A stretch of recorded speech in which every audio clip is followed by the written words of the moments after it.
What's up everyone, how are you all? Today we are back with another blazing Naruto story. What if neglected Naruto is royalty? If you enjoy then please like, share and do comments. There was only darkness throughout the cavern until lit by the glow of a lonely lake and illuminating moss surrounding it and the ceiling with stalagmites, even further into the cavern. By the lake with his legs dangling in the lake was a teen. The young preteen of 12 remained silent, not making a single sound nor motion, enjoying the silence. His hair was a brilliant shade of gold, as if it had been kissed by the sun itself, with red at the tips giving it an almost fiery appearance. On either cheek, 3 whisker marks adorned the lightly tanned skin on his face. He was in nothing but a pair of teal-colored swim trunks with a purple serpent design. He enjoyed himself with his eyes closed, listening to the sound around him as the light reflected off his face, a drop of water falling from one of the stalagmites into the lake, a rippling through it. "Brother, they're here, should we take care of them?" said in a higher-pitched jester-like voice from behind the teen. The teen isn't startled or surprised at the voice. "They're here already? Sigh, and I was just starting to enjoy myself." The teen got out of the lake and drying off his legs as he went to change into his clothes. "Alright then, let's go bro." The teen wore jade green short-sleeve shirt with a Chinese leviathan going up the left of his chest, with a purple highlights. He wore over that a 3-tailed purple sleeveless hoodie-like suit jacket with jade highlights. He wore a belt with a gold bucket along with his black Anbu pants taped off that heeled with modified boot shinobi sandals with weights. He wore green fingerless gloves with metal plating. The teen formed a single hand sign with his left hand. He disappears in a swirl of water. East entrance of Kahona. On the road trail towards Kahona were merchants and civilians running for their lives. The reason was behind them in the form of 6 huge bipedal bears-like creatures chasing them. They were red with specks of black in color of their fur, with stone thorns adoring their bodies from the tip of their spines to their chests and claws. Roar! They advanced on the merchants and civilians, in their feral mind that nothing could stop them from their prey. While almost nothing as a shuriken found itself lodged in one of the bear-like creature's skull, causing great pain to it. "Ooh, that looks like it hurts, huh? So few majors, huh? Now where did you lot came from?" said the very same teen from earlier. He shifted his head at the civilians and merchants. "Hey, you alright? If so, then you should hurry up and leave," he said as he then turned his sight back to the majors. "You know, I was enjoying myself until you guys came. And now you're gonna pay for it by entertaining me. How's that sounds?" His only reply was a roar of anger. "I thought as much," he sighs as one of the majors came at him with a swift of its which he ducked out of the way as he maneuvers around it along with the others who join in on trying to hit him. The teen noticed he was boxed in, to which didn't go unnoticed by the majors as they all attack him at the same time. Only for a whirlpool of water to protect him, knocking the majors away as the water dispersed to show what appears as a large, serpent-like dragon with purple and teal scales and a white underbelly. It has a large curved-bladed tail. It had its body curled around the blonde teen protectively with its head right next to him. "Really Naruto, you must be more aware of your surroundings next time, brother," it said to the now named Naruto, who looked embarrassed. "Haha, sorry about that Levi, I'll be more careful from now on," Naruto chuckled. Sigh, "Oh well. We still have some problems to take care, right brother?" Levi asked as he looked at the majors circling them. "Right, well, time to do our thing bro," he shouted as he enters a stance with his left hand in a one-handed ram seal with his right arm crossover with water covering it. "I offer up my memories. Phantom," he whispered as water started to swirl around him at his feet. "Stream," he shouted as he waves his right arm in an arc causing a whirlpool to engulf him. As it consumed him, he started to change with the water swirl around his form. Levi himself became like water and he slithered himself into the whirlpool that enveloped Naruto. What emerged was Naruto with a whole new look. He was wearing dark green tabi boots, mask, and shin. Forearm guards are reminiscent of an ancient ninja warrior. He wears a violet ninja garb with green highlights. He wears a teal and purple vest over his garb with clawed armored gauntlets. On his right shoulder is a shoulder guard shape of a leviathan, with a teal mantle over his arm with purple highlight designs. His head was covered in coral in the same likeness of the Sanbi Biju, with a single blue eye staring right at the growling bear like phantom's beasts. "Well, time to go to work. Naruto said as he sunk into the very ground he was standing on like it was water only to appear in front of one other the majors. He gave it an upward kick to its jaw with great force snapping its neck. One down, he then ducked from the swipe of claws from another one. He then slipped through its legs only to then turn and sink his own hands in its back as they phase right through. He then lifted with his strength the phantom at the one that was charging at him from behind, casing them to ram right into a tree. Well, that keeps those two occupied, he said as he heard growling again. He turned around to see the remaining three glaring at him. Naruto, not willing to take any chances, he stretches out his hand towards the ground as a pole started to rise up from the ground surface like rippling water. He grabs onto the pole, drawing it from the ground as it reveals to be a halberd with the blade being just like Levi's tail. Twirling it in his hand, he then stares at the phantoms in a battle-ready stance with his halberd. The first one to attack him was then tripped by his halberd as he then impaled it in its unprotected stomach. As it dies, he then lifted himself up by his halberd and he spun, moving his body to drop kick another who was near as the first was getting impaled by him. He sinked into the ground, this causing the bear-like phantoms to look around. Naruto's hands rose from the ground underneath the last phantom as he then pulled both of its feet down, leaving it stuck to the ground with no way of escape. Naruto sprung from the ground and landed right in front of the immobile phantom. With a flick of his wrist, the blade at the end of his halberd shifted too until the blade of the halberd made it look a scythe with water emerging, forming the rest of the blade.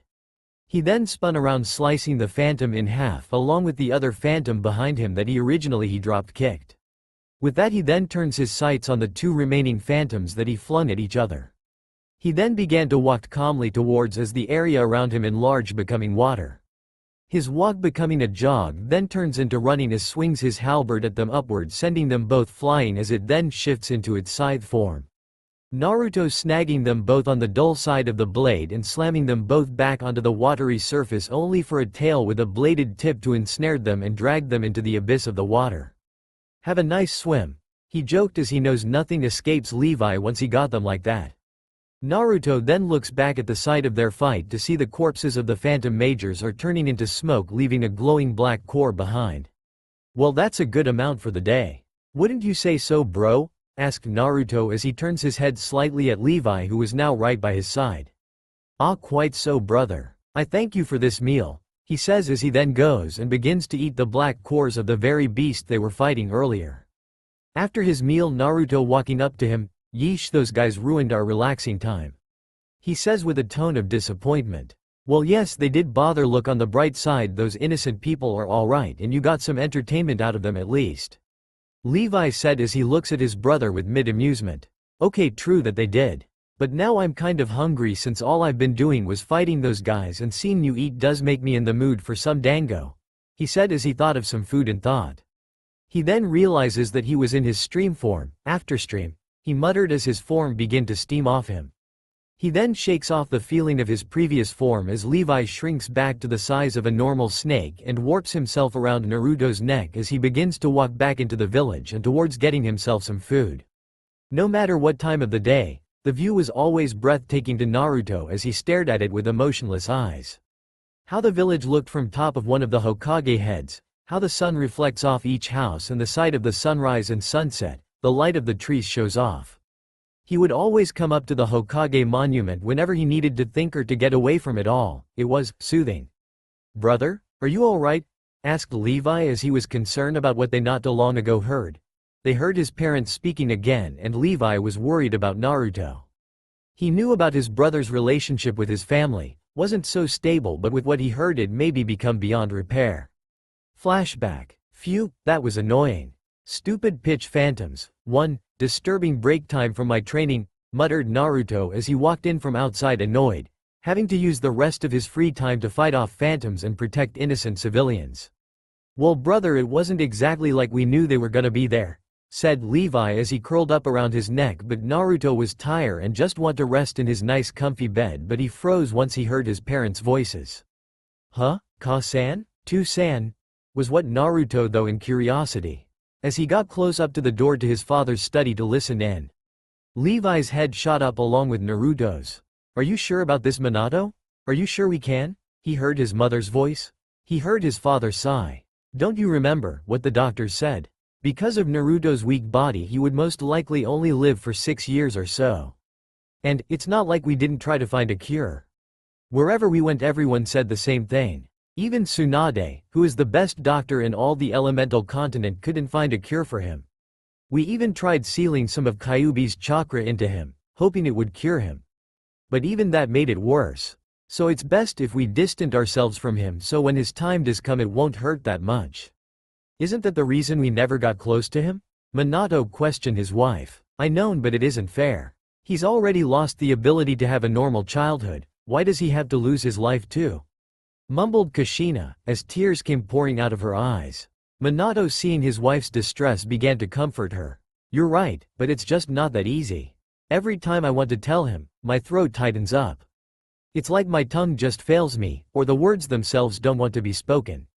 Kushina laughed joyously. How poetic we are when it comes to excusing how pathetic we are. We can't even talk to our son. Minato looked at his wife. He has a right to know, and Tsunade is right when she says that waiting will only make it worse, but how? That's the great question. Honestly, I wish I could just order Tsunade to do it. She has experience in those kind of things, and aren't usually doctors the ones who deliver such news? He said with broken tone. He doesn't have the heart to tell his son. A shrug answered him. Usually. But can you blame her for dropping that duty on us? Now Minato was the one joylessly laughing. As much as I'd like to, no. This is hell. I've actually been practicing my confession to Naruto for the past few months, but it just won't come out when I want it to. Kushina nodded. I know. I did too, but when I see the hope in his eyes every time, I just can't bring myself to crush that. It's just not fair. Minato sighed again. It's much harder than initially expected. It's not like I can just walk up to Naruto and say, hello son, I forgot to tell you something.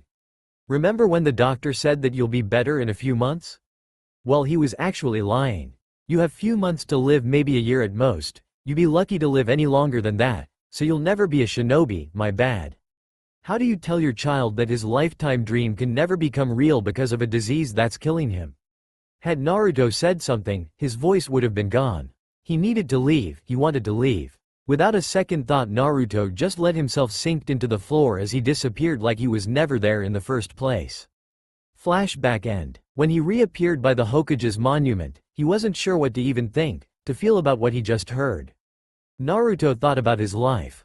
All his life he thought his parents didn't want him. He thought they hated him, but now he finds out they don't hate him. They just didn't want to be hurt by loving him, so they left him alone to become nothing but a forgotten memory. He thought about his family. Are they even considered a family? I mean, keeping this from him, if he was gonna die he should know, damn it. Ever since he was 5, his parents started to train his sisters in the ninja's art. However, they'd only train his sisters. Whenever he asked to join he'd be disregarded. I mean, sure, he was frail before, but he's gotten better to the point that he could leave his room. Told that his sisters needed the training more because they each held a part of the Kyuubi, or that when he was healthier. Tsubaki holding the yin half, Natsumi the yang half. That they needed the training to control the beast's power. They'd reassure him that he'd be trained later on once he joins the academy. Though in all honesty, Naruto needed it more than they did. His sisters weren't hunted down by a mob and beaten every time he was alone, which was almost always when he left the house. His sisters were treated like royalty, the future hope of Konoha, their saviors. All for holding the two halves of the Kyuubi. While he was seen as the demon's second coming because he held the body of the Kyuubi inside him, people thought there was still some part of the Kyuubi's conscience in its body and was fearful of him. It didn't help that his eyes would flash red when angered, or that he even had pronounced whisker marks on his cheeks. The siblings were treated like polar opposites. They were loved and cherished, while he was hated, feared and left alone like a monster. The worst part is his parents wouldn't believe him when he was assaulted, thinking it was just him hallucinating or wanting attention. Each time it had happened, a medic nin would heal him enough where there'd be no signs of the beating he'd taken. Every time he'd tell them what had happened, they'd go talk to the villagers who had been at the scene. And every time they'd be lied to, the villagers who'd attacked him getting off scot-free. And each time he'd be grounded to his room. It's enough for one to feel like breaking down. To just snap. The loneliness, hatred, despair, suffering. It can cause one to go. Brother, said Levi's, his familiar voice snapping Naruto out of his thoughts as he shifts his head to look at Levi, to see his concerned face as he stares back at him. Sorry about that, Levi. What's with the long face, bro?" he asked while scratch his neck nervously. "Brother, please tell me what wrong. I know what we've heard from your parents is troubling you, but you can't let that stop you," said Levi as he wrapped himself around Naruto's neck. No, Levi, but how can I? I mean, the whole reason that they ignore me was because I am gonna die," he replied back to his best friend as he turns his sight back to the village below. "I'm not sure what I'm supposed to feel anymore. I feel furious about their reason. I feel hatred at the fact I'm gonna die, envy at the love and attention that my sisters have and keep after I'm dead. I feel so hollow," said Naruto as he thought about his family now. He can't say that he has any love for them anymore. His lying and neglecting parents who won't even tell him he was gonna die to his face, or his sisters, where to start? How about how they rub it in his faces that mommy and daddy trained them, that they love them more? Or how about how Natsumi likes to push him around, acting all superior? He could feel the love. Levi saw this and couldn't help but feel the sorrow that his partner felt. His family is basically against him, his parents avoiding him and neglecting him while his sisters insult and abuse him. They even rub more salt in the wounds by taunting him. And even with that, he has this whole village that wants his blood. It was even worse than what he heard when he went back. Flashback. Levi slithered away from Naruto as he left from what he heard. He stopped at the door as he listened in. But Minato-kun, Naruto is the eldest. Being clan heir is his birthright, Kushina said in a shocked tone. Levi was confused why they were discussing his partner's birthright. Minato just waved his hand to the side like the answer was simple. I know, but honey, Natsumi or Tsubaki would make a better heir than Naruto. They are both exceedingly stronger than Naruto. They know more about the politics of being a clan head, and they each are friends with the other clan head's children. Kushina-chan, it'll be fine. We'll announce it on their birthday in 2 days. After the party we'll sit him down and explain it to him. I'm sure he'll understand, and if we love him as we have, everything will be the same.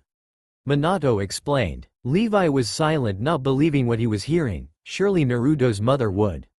Alright, Kushina's words cut off Naruto's train of thought. If you're sure, I guess I'm fine with this. Behind the door, Levi froze and slithered back slowly. Slithering slowly away from the door, he then dived into the floor like it was water to find Naruto. Flashback end. Levi wasn't sure what he could say to Naruto about his family, but at least he could tell him that he wasn't gonna die. Brother? Levi called out, getting Naruto's attention. I know that I can't say anything that'll make you think anything different of your family, but at the least I can tell you that'll make you feel better about yourself. You aren't gonna die anytime soon, he said, taking in Naruto's blank expression, but he could see in his eyes emotion of surprise, disbelief and hope. What do you mean I'm not gonna die? Naruto asked in disbelief, but with a bit of hope in his voice. Levi smiled, happy at the good reaction he got out of Naruto. What I mean is that you will not die anymore in a few years, he said, seeing that he got Naruto's attention.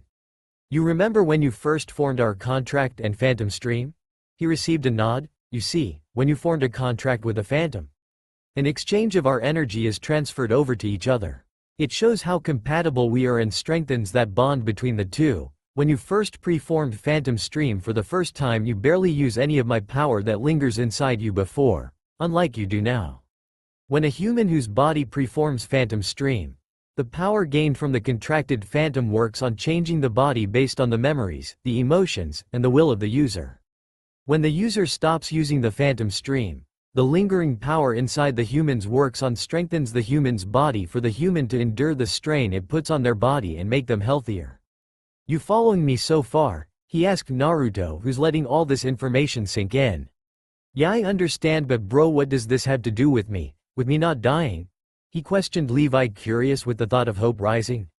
It regards you because the day from your very first Phantom Stream my power has been repairing and healing your body to the point that you would not have to worry about dying anytime soon. Your body now has an immunity towards the disease. In layman terms, you've been cured of that disease by being contracted with me for so long. Levi said with a smile. Naruto froze with a blank expression at what he heard. He was cured. He was cured. The very thought ranged in his head. He couldn't believe it, he wasn't going to die. Levi looked at Naruto with a look of concern. Is he okay? He hasn't moved or changed his expression, but that was forgotten when he was engulfed in a hug by Naruto, who had tears of joy flowing down his face. NN Naruto, shouted Levi in surprise at the action. Thank you Levi. He cried as Levi done the one thing that nobody has ever done for him. Even his parents gave up on him. They just didn't want to be hurt by loving him, so they left him alone to be by himself. Levi's expression softens at this. There's no need to thank me, brother. If it wasn't for you, I'd still be locked away in that deserted ruin of a temple. So consider us even, Levi said, while Naruto dried his tears. So what now? Naruto asked. Well, we could leave. Leave. Yes, leave. Bye-bye. Hasta la vista. Really, brother, think what has this village ever done for you? Being abused by the so-called innocent villagers, talked behind your back by them, and the shinobi, I mean even your family has given up on you. Said Levi, for he had enough of this village abusing his partner and that family of his breaking his heart. Naruto was lost at though of what to do, since he's a cured man and his parents didn't even know. He knew he didn't have any love for this village, and he certainly doesn't have any now for his parents or his sisters. This left him to ponder on his choice. Whether to stay or leave this home which he calls hell. Really, brother, think what has this village ever done for you? Levi's words ringed in his mind as he thought back to everything that this village has done to him. Nothing. Nothing at all but pain, misery, and suffering. He has no family here. He couldn't even call Minato or Kushina his parents at all, or Tsubaki and Natsumi his sisters at all. No one he has here but Levi. Levi has been there for him since he found him in the forest of death. He's given him more support than anyone has and guided him more than his own parents. He's been more of a sibling and family than his own siblings and family. Levi was his brother, his older brother, and the only family he has. Naruto decided, this village has nothing for him. He'll leave Konoha. His and his siblings' birthday is in 2 days. He'll leave on that night. Why do we even need to know this? The question rang in Naruto's head as he sat through one of his classes in the academy. He wore sleeveless violet shirt with gold highlights. He also wore a belt with a gold bucket along with his black Anbu pants taped off that heeled with modified boot shinobi sandals with weights. Over that he wears a hooded forest green cape with black markings and large rolled up cuffs along with long black ribbons and bandages across his arms. He just looked at the person who was talking. The person talking was the Chunin teacher of the class, Iruka Amino. Iruka is a man of average height and build. He has black hair that he keeps in a ponytail, dark eyes, and a scar that runs across the bridge of his nose, which he has had since his youth. He wears the standard Konoha shinobi outfit complete with forehead protector, sandals, and flak jacket. His sleeves are also rolled up about a quarter of the way. Naruto doesn't know why they even had to learn this. I mean, how would learning how old the Shodai Hokage was going to help them in real life or on the field? Well then, would anyone like to tell me what chakra nature manipulation is? Asked Iruka as he turned towards his class. He sees Tsubaki's raised hand. She had peach-tan skin as her face was heart-shaped with long blonde hair that stopped at her chin. She had strands that framed both sides of her face. She had violet eyes like her mother. She was wearing a simple sleeveless kimono-style blouse that was blue in color and held closed with a green obi over a short-sleeved mesh shirt. She wore black shorts with brown shinobi sandals.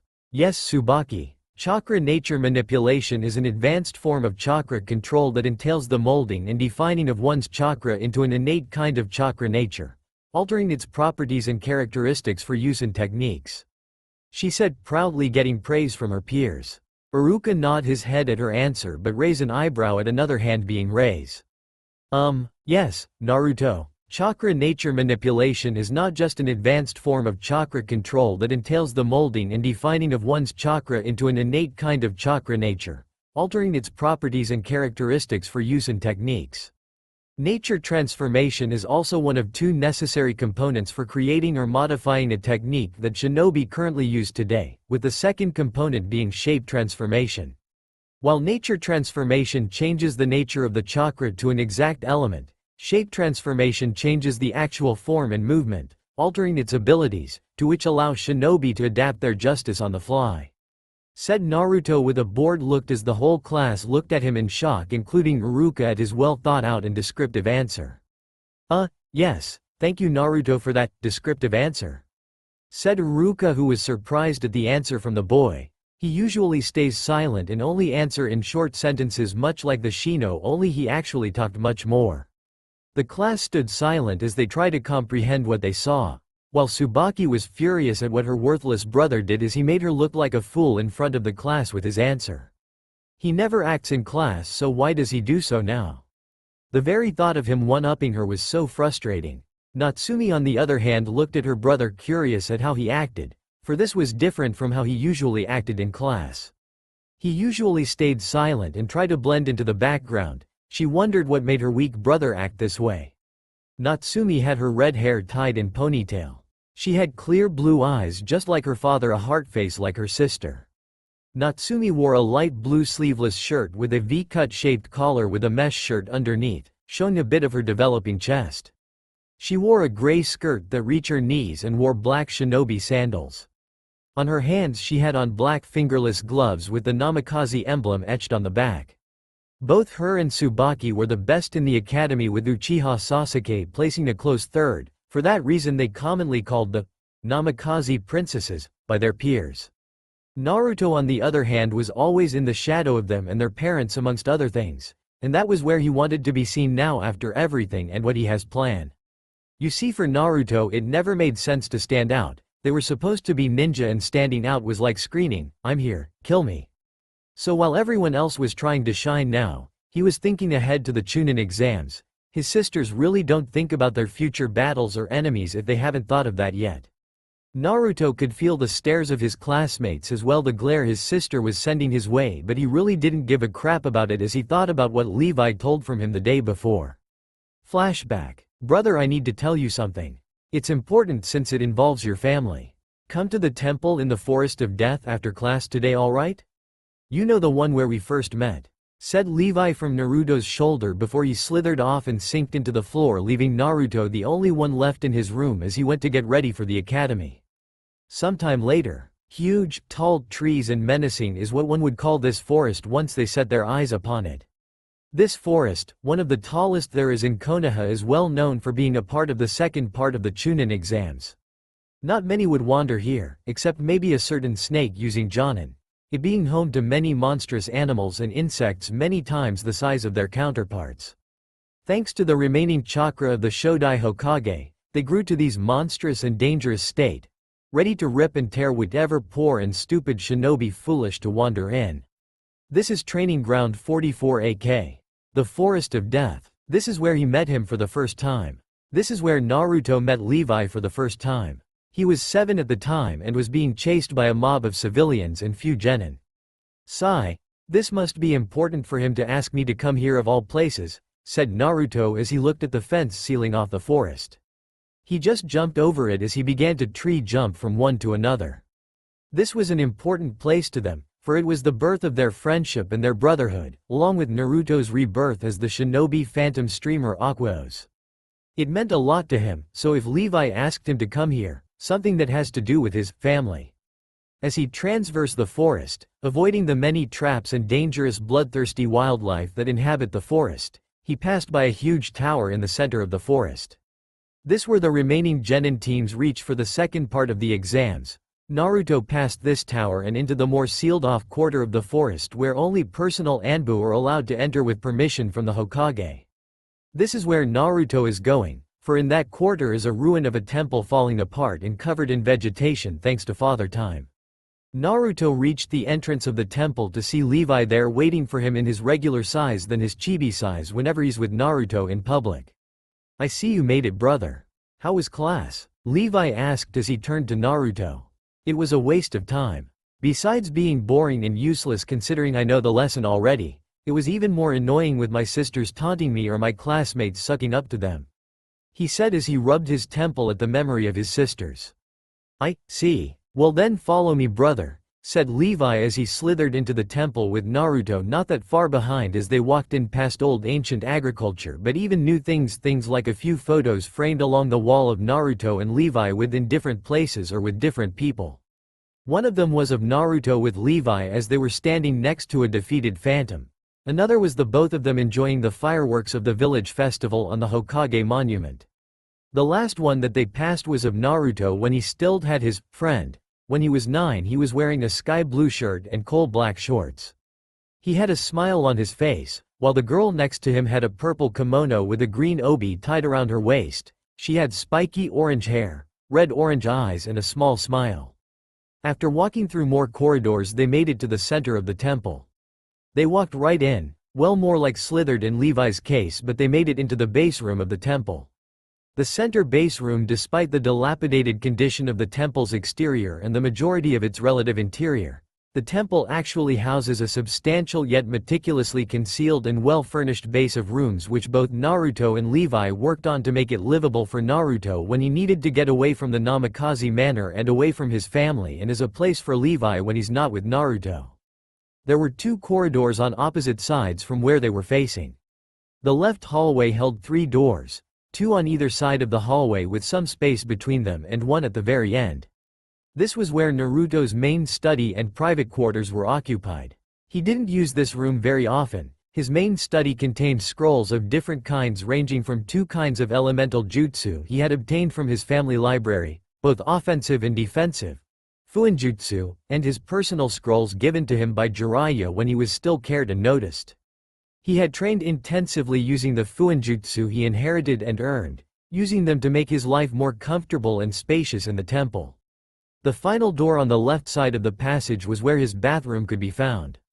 Due to his previous conditions and not having enough funds to live a lavish lifestyle, Naruto chose to splurge a bit using the money that he was able to save up.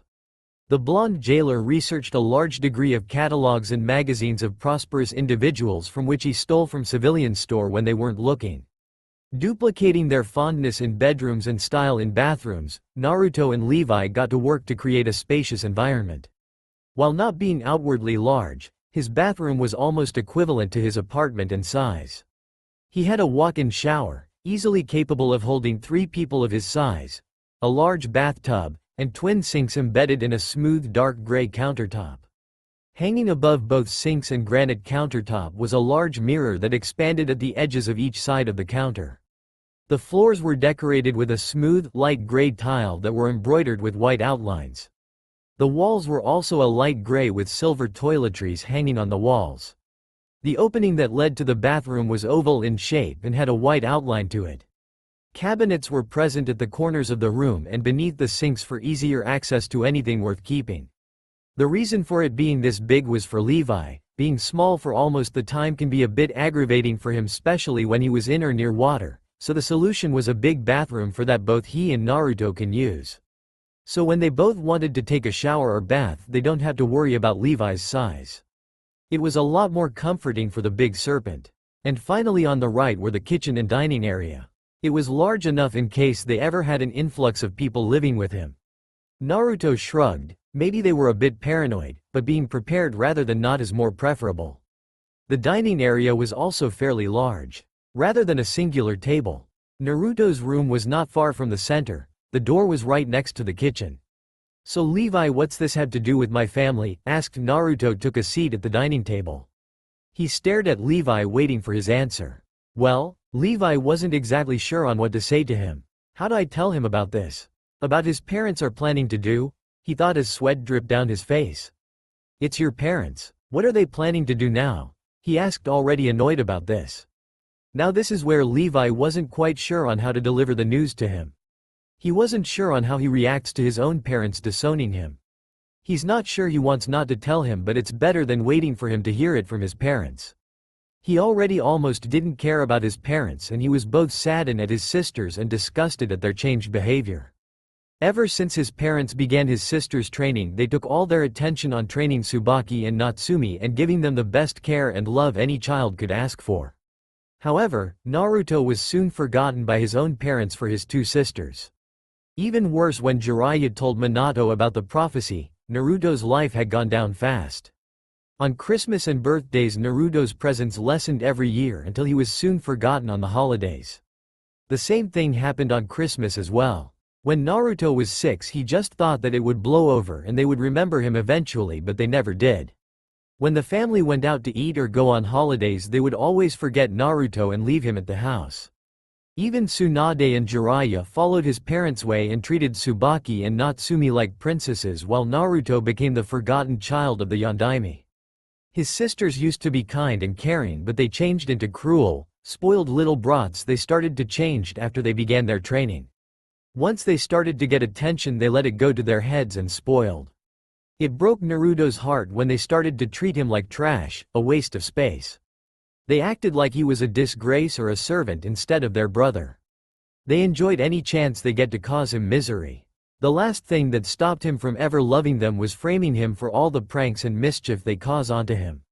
It was even worse when Minato and Kushina didn't listen to what he had said. He didn't do any of it and ground him or send him to his room. So now this is where it leaves Levi, having to tell his partner that he was going to be disowned by his own parents. Brother, can I ask you a question first? You just did, bro. He chuckled at his brother's annoyed expression. Not like that, you little smartass. Oh Cammy, I swear you shouldn't be around that snake Jonin, he huffed at his partner. He calms down after for a bit and looked at his partner. Brother, if you could have a different family name, would you change it? He asked, hoping that Naruto wouldn't see the meaning of his question. Considering my family has thrown me out yet, no, but I would change it if I could. He stated as he was in thought of changing his name. Really? Then what would you change it to then? Levi asked, wondering what his brother would call himself. Kibo, questioned Levi at the name that Naruto chosen. Yeah, it means hope. I remember when you told me about your name before, Speranza, right? He said as he felt embarrassed. Levi was surprising at what Naruto wanted to change his name to. Hope was what his name meant. Leviathan was a title for his family that each newborn be named. His last name was what he used to differ himself from the others. To hear that Naruto wanted to change his family name to his was enlightening, but he realized that he has to let Naruto know about his family. Naruto, as much as I'm overjoyed and honored to hear that, I must tell you what I'd originally called you here to talk about. Minato and Kushina are planning on giving your sisters the title of clan heirs of both the Namikaze and Uzumaki clans, said Levi, hoping Naruto wouldn't be heartbroken as much as he thought he would be. Naruto was silent, his face showing disbelief and horror at what Levi just told him. The pain of the knife in the back he just received from his parents of what they planned to do had deeply hurt Naruto. The one thing he had dreamed of, something he was sure would have given him a tiny bit of hope of getting some attention, was snatched away right from him. Tears began to fall down his face at the pain of what his parents act. It hurt even more when he realized that he's being kicked out of the clan also to boot. It hurt that his parents didn't think that he wasn't strong enough or smart enough to know about anything about being a clan heir. He wasn't because of them. They didn't train him, they didn't teach him anything at all.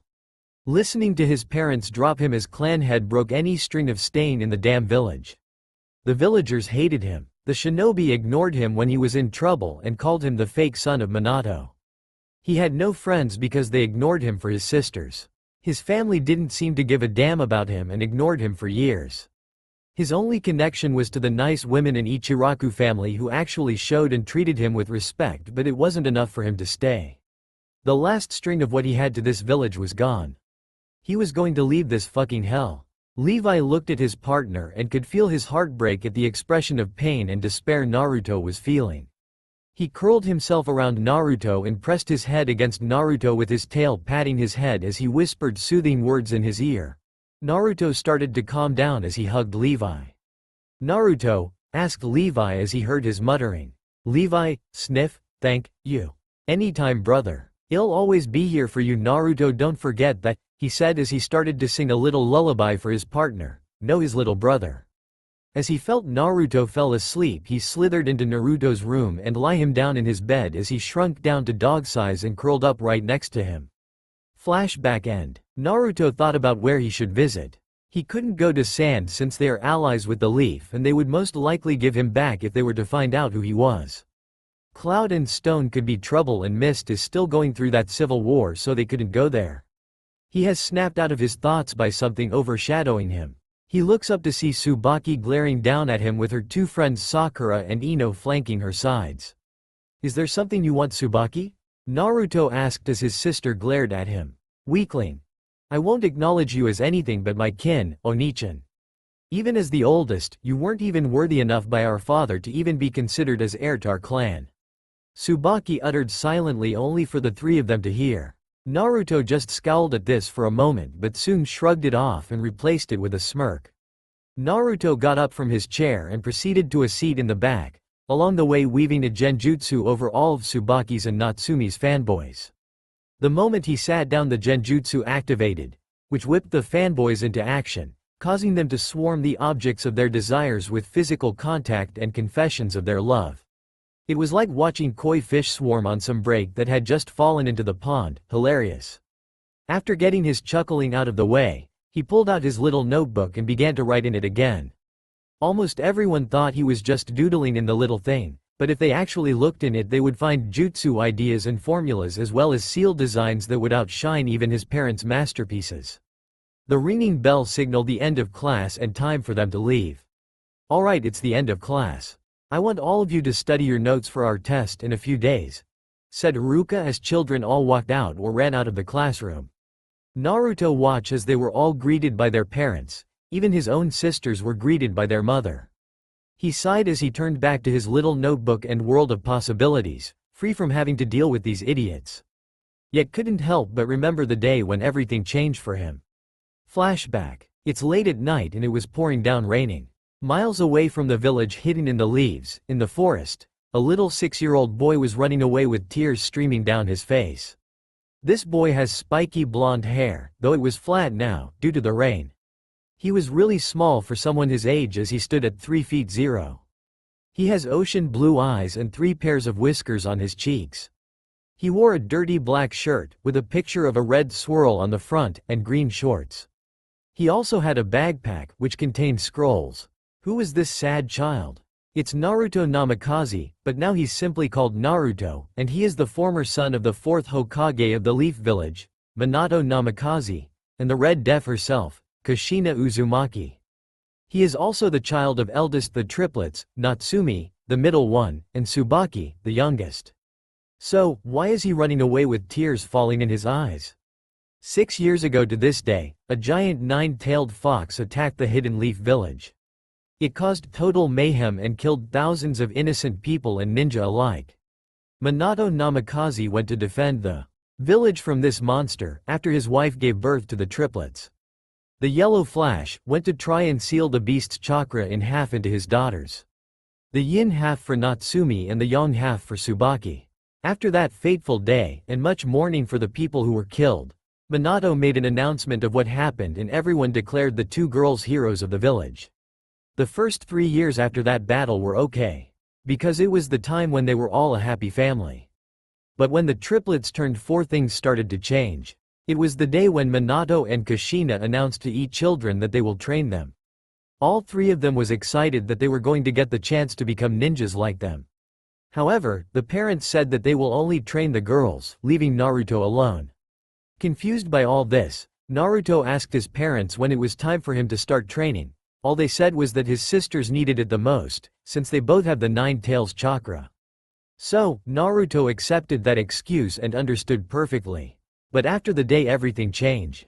Minato and Kushina began to ignore him. It wasn't just them, but nearly everyone in the village ignores him for his sisters.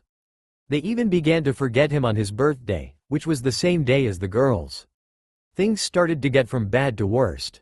Not only was Minato and Kushina training the girls, but Jiraiya and Tsunade, the 2 legendary Sannin, began to train them as well.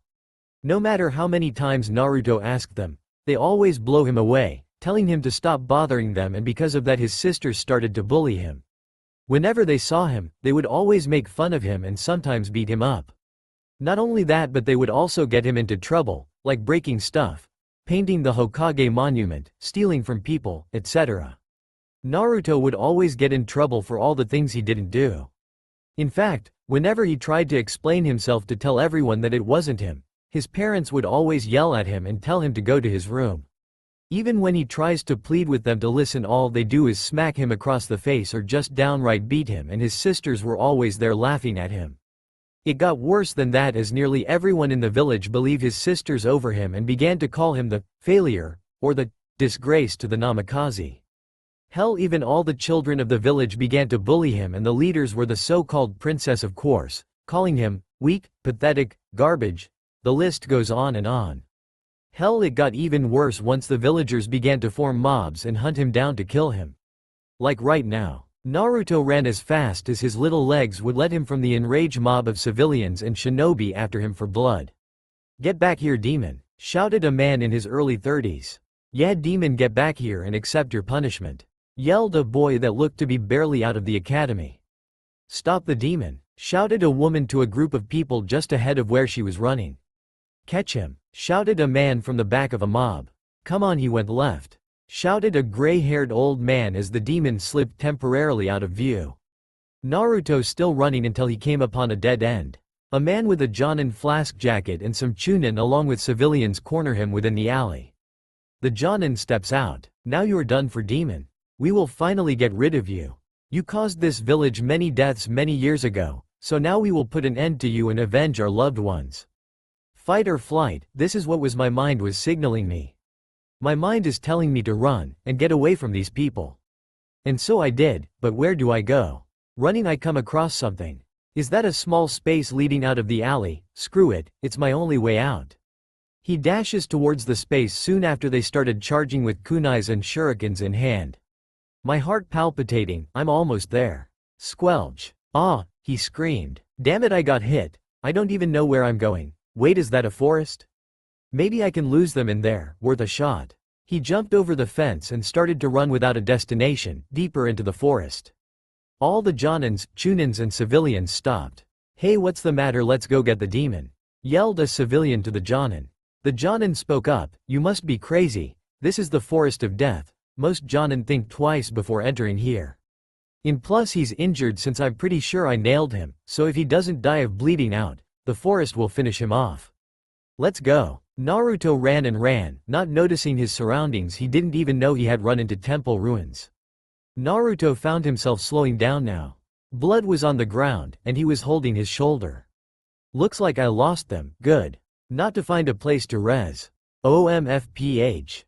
OWW my head," Naruto moaned as he felt his back on the ground. He slowly stands up and sees he is in some kind of underground temple. Looking up, he sees the hole he fell into. He'd fallen through the ground of the temple floor he was on. He walked and walked, but to his dismay he couldn't find his way out of this maze of hallways. Too little, too late when Naruto came to the abrupt realization that he was lost. It wasn't until he notices a corridor that was in front of him. He all of a sudden feels a pull, like some type of force is pulling him to walk towards a specific direction. He continues on forward, barely noticing the ruins hallway stop there, able to see anything in the cavern. Naruto then saw encrusted in the wall a statue of a beast. It looked serpent-like dragon with a large curved-bladed tail curled around itself with its mouth wide open, like it was going to chomp down. The thing that had Naruto's attention was the crystal orb that was in the statue's mouth. He didn't know why, but he feels a pull, like some type of force is drawing him towards it as he walked towards him. Naruto hesitated for a slight second, but once he touched it with his hand it started to shine as the cavern started to shake as if a tremor was happening, making him fall on his rear. While this was happening, the statue's surface started to crack with chips of it falling off like a coating. Outside the temple ruins. Outside the ruins a tremor shook the area around, it subsiding, but something awoke. Something dark as it rose from the trees it was imprisoned in. It around its surroundings, but it froze once it felt that familiar power. It quivered at the power, the dark being began to charge towards the source. Back in the cavern, once the shaking of the cavern stopped, Naruto getting off his butt. He gasped and froze once he set his sights upon the once petrified beast that now stood before him, as it took the time to look at its surroundings until its eyes stopped at him. Everything was new to Speranza. Well, it's not a surprise after being sealed and petrified would do that to someone. He looked around to see where he was. It was a cavern. He stopped looking around once he heard a small gasp. He looked at where he heard the gasp to see a child. The child has spiky blonde hair, though it was flat now, due to the rain. He was really small for someone his age as he stood at 3 feet 0. He has ocean blue eyes and 3 pairs of whiskers on his cheeks. He wore a dirty black shirt, with a picture of a red swirl on the front, and green shorts. He looked to be harmed with blood falling off his shoulder with it soaking a part of his shirt. Now this had him curious on why a child be doing here, so he slithered up to the boy, but the child stepped back from him. He looked upon the boy, He could see so many emotions through the boy's eyes. Fear, sadness, and grief. Why? Why does a child like this show such emotions? He was snapped out of his thoughts by the boy. What are you? Naruto wasn't sure what to make out of the beast-like serpent. It looked different from before, with it now having purple and teal scales and a white underbelly. It then began to move forward towards him, but he stepped back frightened. Its large curved-bladed tail now showing off a glow shine to it, but its eyes are what really got Naruto.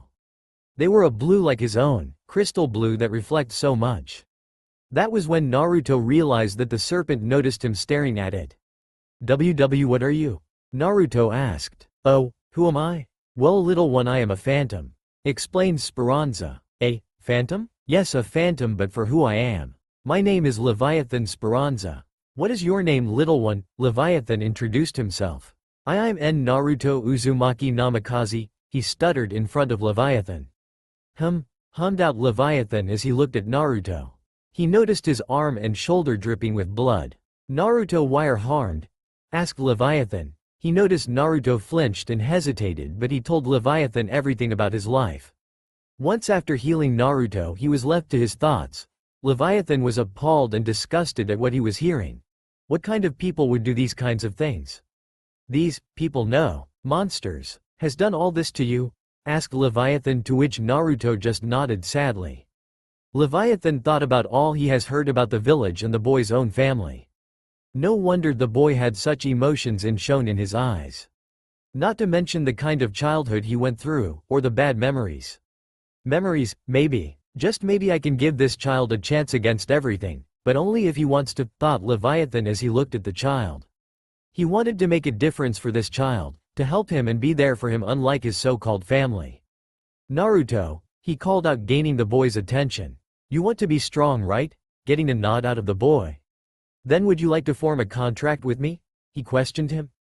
Naruto looked confused at the offer and also curious on why Leviathan was giving him this offer. A contract? What sort of contract? He asked as he doesn't know what the serpent.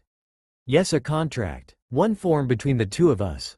I know you may not trust me, but after what you've told me I want to help you, said Leviathan as he stares at the boy.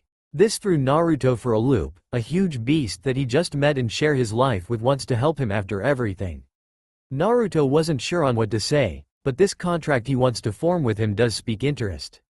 So, will you form the pact with me? I won't force you if you don't want to. No, he shouted, surprising the phantom. I'll do it. I'll form a contract with you, Naruto said as he looked at Leviathan with determination. Leviathan was amazed at the boy, but he nods. Alright then, but I should warn you, the price will be our memories. It'll not be much memories, but you'll still lose them, neither less. Leviathan then first brought his tail in between them. Naruto tensed but looked confused as it started to glow until the familiar crystal orb appeared. Naruto, I need you to place your hand on the orb if you please. Naruto nodded as he places his left hand upon the orb. The moment he did, bright white with black and white thorns swirling energy was drawn out of him and into the orb. A small vapor came out of the orb showing Naruto's memories. This surprised Naruto himself, but he looked at it in wonder. Now it's my turn, he said as Leviathan then brought his head down until only the tip of his head was touching the orb. As he did, bright teal and electrical energy crackled as it flowed out of him into the orb. Then the energy in the orb then flowed out of the orb from both of them into the other, making Naruto glow brightly, while the bright white with black and white thorns swirling energy glowed around Leviathan. Naruto felt amazing, like he could do anything now. This power flowing through his body was overwhelming, as much as this felt, but he still worries about the price of this power. While Leviathan was feeling the power of the boy's memories, and what he felt was great, but as he got past that he looked through the memories and was appalled at what he saw. He just couldn't comprehend how they could treat him like that. Well, Naruto, how do you feel? Asked Leviathan, but before Naruto could respond, they both felt a great wind break through the cavern along with a screech. They both turned to look at what was at the entrance of the cavern. The dark being is an invasive and medium-sized harpy-like beast about a few heads shorter than Leviathan with huge claws like feathers. It was a dark violet with specks of black on its wings, with everything else a dark gray. It has puffy balls of feathers that form a mane that grow on its necks. It has light brown beaks and dark gray feathers on its head like a feather headdress. Its left eye seems to have a scar going over it. It screeches with a flap of its wings, sending a gust of wind blades at them. Naruto looked scared of the beast while Leviathan looked worried and tensed. "WW, what's that?" shouted Naruto as he pointed at the monster in fear. "A pitch phantom. Pitch phantom. Wait, that thing's a phantom?" he said, wide-eyed at the pitch phantom.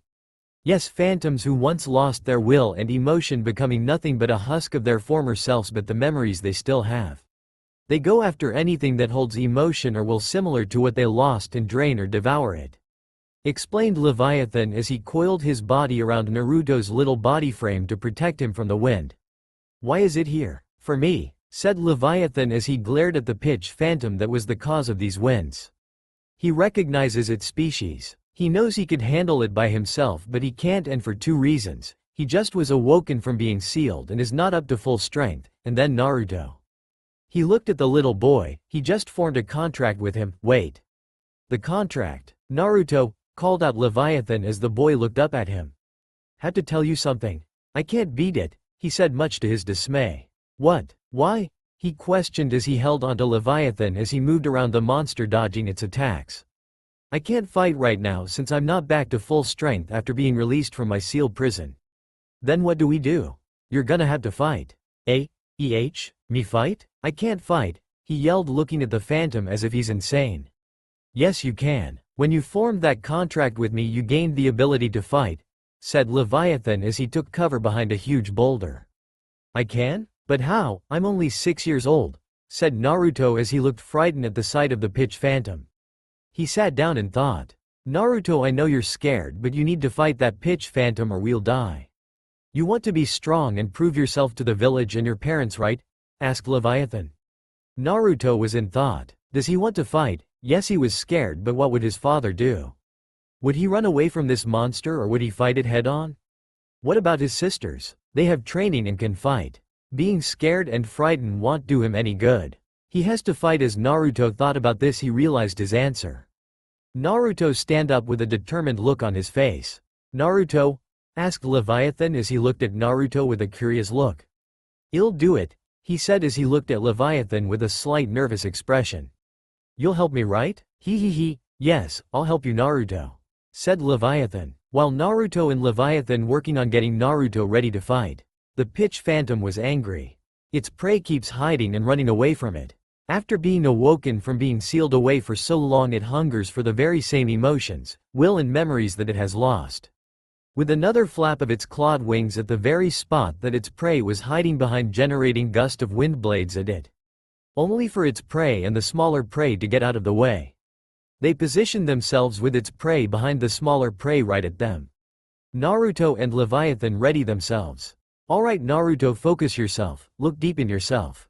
Look for the very energy that you felt before and draw it out," said Leviathan, while Naruto calms himself and stays still. He looked deep in himself. He couldn't feel anything. Wait, he felt something, two energies, one felt familiar while the other was new and familiar. As he got a hold of it and began to brought it out. "Good, now remember through your memories, think of the ones you want, then bring both the energy out and then the thought of the memory," said Leviathan as Naruto's very form began to glow with electricity. "Now copy what I say. I offer up my memories to achieve this power. By forming this pact, I will never falter, so in the form of my bond." "Phantom, stream," chanted Leviathan. "I offer up my memories to achieve this power. By forming this pact, I will never falter, so in the form of my bond." "Phantom, stream," copied Naruto as a whirlpool engulfed him. As it consumed him, he started to change with the water swirl around his form. Leviathan himself became like water and he slithered himself into the whirlpool that enveloped Naruto. What emerged was Naruto with a whole new look. He was wearing dark green tabi boots, mask, and shin forearm guards are reminiscent of an ancient ninja warrior. He wears a violet ninja garb with green highlights. He wears a teal and purple vest over his garb with clawed armored gauntlets. On his right shoulder is a shoulder guard shape of Leviathan's head, with a teal mantle over his arm with purple highlight designs. His head was covered in coral in the same likeness of the Sanbi Biju, with a single blue eye staring right at the pitch phantom. Naruto looked at his new form in surprise and bewilderment. Is this what Leviathan meant his power to fight? This power felt amazing. He was snapped out of his thoughts by a familiar screeching as he dodges at the last minute from a wind blade directed at his head. "Naruto, be careful of the pitch phantom," said Leviathan. "Huh, Levi, is that you?" he asked as he ducked under another wind blade. "Yes, it's me, I'm speaking through your mind." "Okay, but where are you?" he asked. "There's no time for that right now." "Right now, listen closely, that pitch phantom is called a cielo. They're a harpy subspecies of phantoms from both the Fenghuang and are real hard to deal with." "Why's that?" "They have a real nasty habit of calling for help but we'll be okay as long as it doesn't." He was interrupted by the cielo screeching out loud only for small tornadoes to appear and for 6 more phantoms to appear. They were smaller but looked the same, just missing the scar and claws. "Call for help? What do I do? There's more than just it now," Naruto nervously said as he looked at the phantoms. "Stop. You can do this, Naruto. Just follow your instincts and don't worry, I have your back, all right," Leviathan said to him. His reply was a soft nod. The cielo screeched as the smaller ones began to attack Naruto. Naruto crossed his arms in front of himself and braced himself for the impact of the first smaller cielo as it smashes into him with its claw. Naruto steeled himself before he ducked from a leg swipe from behind him aimed at his head. He was surrounded as they all charged to hit him all at once, but before they could reach Naruto, he sinked into the floor. Naruto himself was caught off guard by this and surprise. What the D did I do that? Naruto thought out loud as he dodges another cielo strike at his chest. Yes, you did.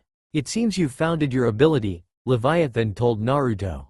My ability? Yes, your ability. And I think right now would be a good time to use it. Yelled Leviathan, snapping Naruto right back into reality, as he phases right into the ground once again, only this time he takes the chance to grab one of the cielo's feet and dragged it into the floor. Naruto, you're right, yelled Leviathan as Naruto twirled around to see a cielo with its claw aimed at him. Pain and the feeling of claws piercing his flesh is what he should be feeling, but instead the claw went right through him along with the cielo. Naruto wasn't as surprised as he was before, but he took the chance and gave a spin kick at the cielo, sending it into another. Whoa, I wonder? Naruto thought before he began to charge one of the smaller cielo and took this as a chance to almost phase through it. Almost, being the keyword, as all but his right hand wasn't still phase in its back, but Naruto used this along with the momentum of his charge to smash it into the ground head first. It worked? Wait, did I really do that? That thing was bigger than I am? Yes, you did, and good thinking of using your ability to your advantage, congratulated Leviathan, but Naruto wasn't done yet. He had 3 left that wasn't going to take having their kin taking down so nicely as they all ready their wings at him and flap them, generating another gust of wind, making more wind blades. Hey Levi, you have anything that can help me here? Shouted Naruto as he sidestepped a wind blade while doing his best to avoid the others. They all directed their wind blades at him at once. Naruto braced himself with his arms crossed in form of his body, but it was intercepted by a pole started to rise up from the ground surface like rippling water. Naruto's hand was out towards the ground that he didn't notice. Well, don't just stand there gawking at it. Pull it out now before they attack you, shouted Leviathan as Naruto was quick to pull it out. He grabs onto the pole, drawing it from the ground as it reveals to be a Chinese halberd with the blade being just like Levi's tail. The pole was as twice as he was tall, with it being teal in colored with gold etching along it. The curved tail was about 30 inches with it, unlike Leviathan's tail which was gold, it was violet silver. Naruto didn't have time to look at it any longer, for the smaller cielo were closing in on him, but Naruto already had a plan formed in his mind. He took the halberd and thrown it like a javelin at one of the cielo. It impaled it before Naruto throwing the rock as hard as he can at it from afar, caused it to ricochet off the chest of the impaled cielo into the air as he grabbed it while charging at them. Naruto twirled it around, deflecting the cielo's claws until he had pushed the pole into one of theirs' stomach and getting the other. He then lifted both of them up with the halberd against their stomachs and then smashed them both down. Pining them both down by the halberd before he stomping onto it, causing more harm to them, making a crater formed underneath them. Naruto then hooked his foot under his halberd and chuck it up and caught it and then swipe it across the floor, sending the smaller cielo flying into the others. Perfect, Naruto. Now's the time to finish them off, Leviathan said to Naruto, who nodded. Don't act, just think and let your thoughts and body show you what to do, he advises Naruto. Naruto calmed himself and began to think. He thought of what to do. He thought of not dying, he thought on how he wants to live. He wants to live, he wants to win. Before Naruto knew it, his body was already moving on its own. He ran around the smaller cielo, dragging his halberd across the ground, leaving a water trail until it became a full circle. The circle surrounding the smaller cielo then as they sinked into it. But what surprised him was feeling water generate from him only for it to go after the sinking pitch phantom in a serpent-like form. It dived into the water not before winking at Naruto as if say, "Leave it to me," to him, huh? Guess that was Leviathan. While that was happening, Naruto was on guard when he heard footsteps along with the wind picking up once again.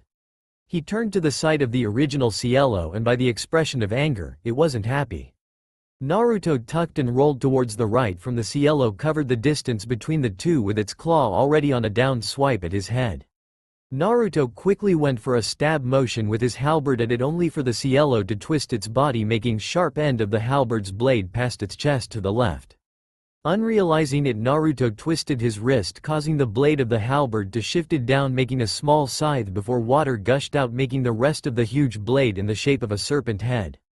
This change in weaponry caused Naruto to trip forward as he couldn't hold his balance from the weighted end of his now transformed halberd. The original cielo took this chance to try and kill him, but he sinked into the floor before it could. He reappeared behind it and grabbed his halberd scythe. It was heavy, but Naruto had a plan. Naruto began to spin around and around, picking up momentum until he was able to use the momentum to cleave the blade of his halberd scythe into the pitch phantom's back. It screeches in pain, but Naruto didn't let up as he began to hack away at the phantom. With each swing his weapon began to crackle with electricity, and with each hit that he made with it, it left the cielo more paralyzed. "This is the final blow," he shouted as held his halberd scythe above his head as it crackled with electricity and water wrapping around its form, giving off the appearance of a huge serpent before Naruto brought the whole thing down on the cielo. It screeches in pain at the amount of electricity it feels in frying its body, soon enough leaving nothing but a charred body that turns into smoke, leaving a glowing black core behind. "Phew, I did it, I did it, I did it, I did it," shouted Naruto as he fell onto his rear, happy at what he's accomplished. Even if this was his first fight and he was a bit sloppy. He did it. He fought and he even won. "Yes, you quite did, Naruto," said Leviathan as he appeared from the huge water pond that Naruto had created from earlier. He slithered up to the glowing black core and Naruto watched as Leviathan's mouth opened until it was big enough to chomp the entire core up in his jaws. He could hear crunches coming from Leviathan's mouth as he chews. Before Naruto could say anything, his body began to collapse. Now with the adrenaline gone, he couldn't stay standing any longer or move for that cause. "It seems that your body has run out of energy, Naruto," said Leviathan through his eating, stopping sometimes to talk. He, sorry Levi, I guess I spent too much time dodging and hiding than I was supposed to be fighting." He chuckled as he was on his back looking at the ceiling of the cavern in memory of what he was doing earlier. "It's not your fault you are still inexperienced in this, wait? Levi?" he asked. "Yeah, Leviathan is too long of a name, so I shorten it and call you Levi." "Is that bad?" he responded. "No, it's all right. I like it," he said, smiling at his little nickname, and chuckled. He still notices that Naruto was still using Phantom Stream, since he was too young to cancel the transformation he did for him.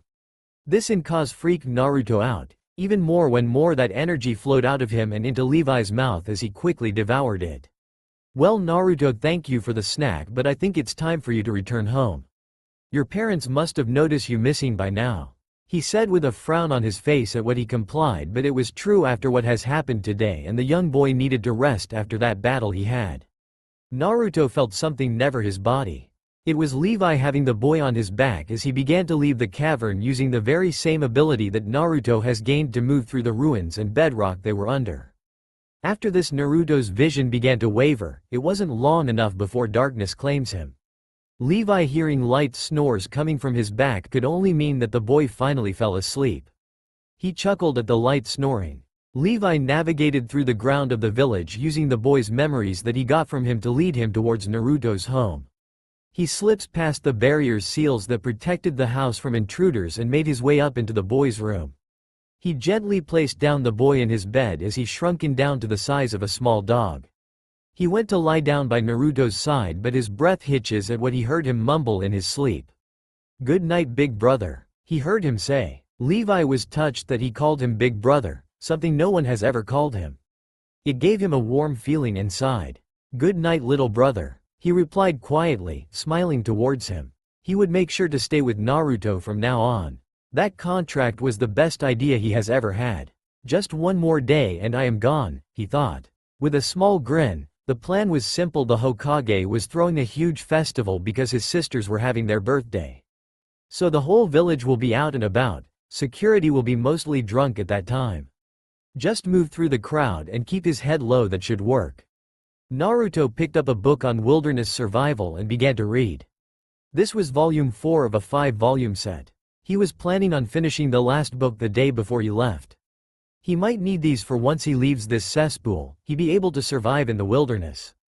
Levi was sleeping next to him while he himself just continued to read his book. Both knew that today was Naruto's chance to leave this hellhole, but for now they rest and relax. Sadly, their peace and quiet would be ruined by one of Naruto's sisters. Both of them could smell them coming, this causing them to sigh in annoyance. This is their last day in this village. They both really don't want to deal with this, Naruto especially. What do you want now? He growled, tearing his eyes from his book to the smiling face of Tsubaki along with another girl. She had on a purple and lavender top with only one sleeve and a matching skirt. She had long brown hair and light brown eyes. This is Yakumo, the heiress of the Kurama clan, a clan of extremely skilled genjutsu users. Though Yakumo was born with a weak body, she was unable to perform the physical activities required of a ninja. Yakumo, as her potential with genjutsu was incredible to say the least, but unfortunately there was a small problem, and it was in the form of her body not meeting the physical requirements in being an active shinobi. Thus the reason why her father had begged the late Sandame to have Kurenai train the girl and overcome this bump in the road in Yakumo's shinobi career, like Guy was doing with Rock Lee, with the girl seeing Kurenai as an idol of sorts. However, Kurenai lacked the conviction Maida Guy did with his student, and told the poor girl to find another teacher, with the way she said it breaking the fragile girl's heart. Still, the female Kurama wasn't going to give up, and stated as such to Kurenai before she kept on trying. Then, from what Virgil had been told by Kurenai herself, the Junin sealed up Yakumo's powers with the approval to do so from the Sandame after he learned of the secret behind the girl's genjutsu potential.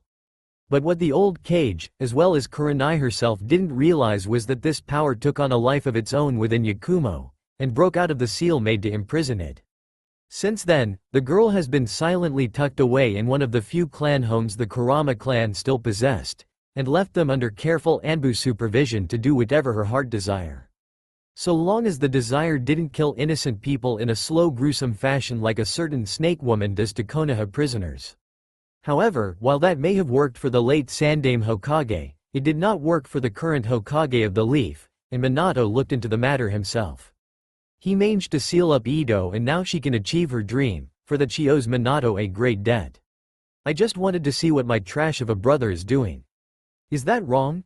Her tone innocent and caring, but they could hear the edge underneath that tone. Nothing that would be your worth, he replied, returning his eyes back to the pages of his book, clearly annoyed and hoping she leave them alone. But his sister didn't seem to get the hint, for she took his book right out of his hands.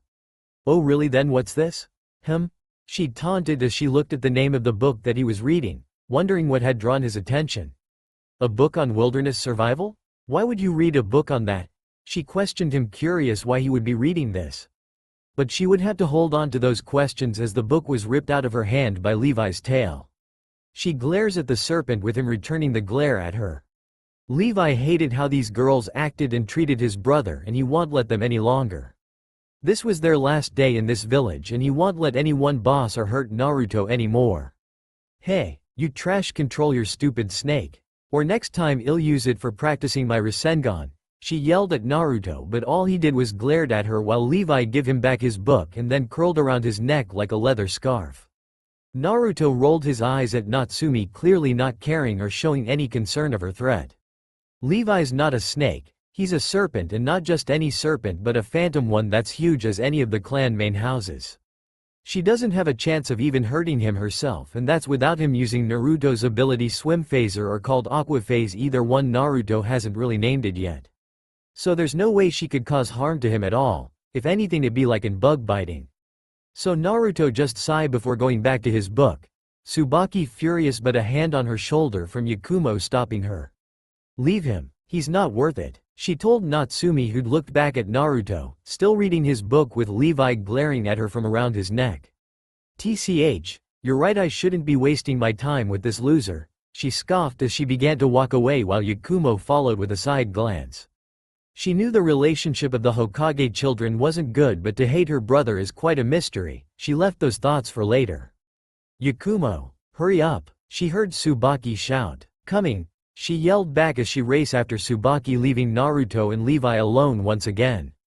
Both boy and Phantom sighing in relief. You know you didn't need to do that, bro. Naruto told Levi, who himself rolled his eyes at the proclamation. I didn't have to do it. I wanted to do it. Brother, this may be our last day in this accursed village, but I cannot stand to let those spoiled brats treat you like dirt. He angrily responded back at Naruto, who sighed at his brother's overprotective antics. He understands he cares for him, but he doesn't need to be so alert. I mean, they're leaving tonight. Relax a little. Bro, not that it's not wanted, but relax, okay? It's only a few more hours before we can leave this place for good. So let's just relax with what little time we have left before I go back to class, he asked his brother with pleading eyes. Levi looked at his little brother and relented. He gave back a nod before he curled up once again. All right, brother, just this once I'll listen to you, he said to him as he lay curled up right to him. The academy. Most of the people were talking with each other, while a boy with black, pineapple-shaped hair was napping on the desk. Next to him, a large boy with light brown hair and a green jacket was munching on chips. In the back, there was a boy with black shades, a gray hooded coat, and an expressionless face, and was holding a bug in his hand. If I'm right, his clan uses insects as a means to attack and drain the chakra from their enemies. Naruto to him was a girl with short, violet hair, and violet-white eyes. She wore a gray jacket and seemed to blush whenever Naruto looked at her for an extended period of time. Sigh. Hinata really needs to gain some confidence. I truly pity the sensei, she'll get that, I'll have to deal with that mess. At the last seat in the first back row, was a brown-haired boy with a gray jacket and hoodie with a white pup sitting on his head. He had sharp teeth and red marks going down his face. Definitely an Inuzuka. His arrogance will become his downfall someday. I hope Akamaru will be alright with him for a master and partner. Next to Naruto and Levi was the brooding last Uchiha. She had black, raven hair that went down to her hips, a blue shirt with the Uchiha clan crest on the back, and black, cold eyes. His sisters were in the second back row. A strange, pale boy with a black shirt exposing his stomach, black eyes and hair, and a totally fake smile, was scribbling in a notebook. Then, suddenly there was a rumbling and a crash. Two girls rushed in the door. Haha, I beat you, Ino pig. I get to sit next to Tsubaki-chan. A girl with long, pink hair and a red dress yelled. The other girl, who had blonde hair in a ponytail with a purple outfit and wrappings along her arms and hips, and now identified as Ino, called, "No way, billboard brow. I got here first." They started wrestling and moving towards Naruto's seat. Sakura got there first. "Move, Naruto baka," she shrieked. "You're in my way, loser." Naruto sighed. This was gonna be a long day. He ignores her and then she attempted to strike him. Levi's reflexes kicked in, forcing him to counter with his tail, grabbing hold of her wrist and making her crash against the Inuzuka. Sakura was furious that this loser was making a fool of her. With a growl, she leapt at him, her fist cocked back. This time he simply dodged it and she fell flat on her face. Everyone laughed. Before she could get up and try again, Iruka came in the door. "Sit down and shut up," he yelled, using his famous big head jutsu.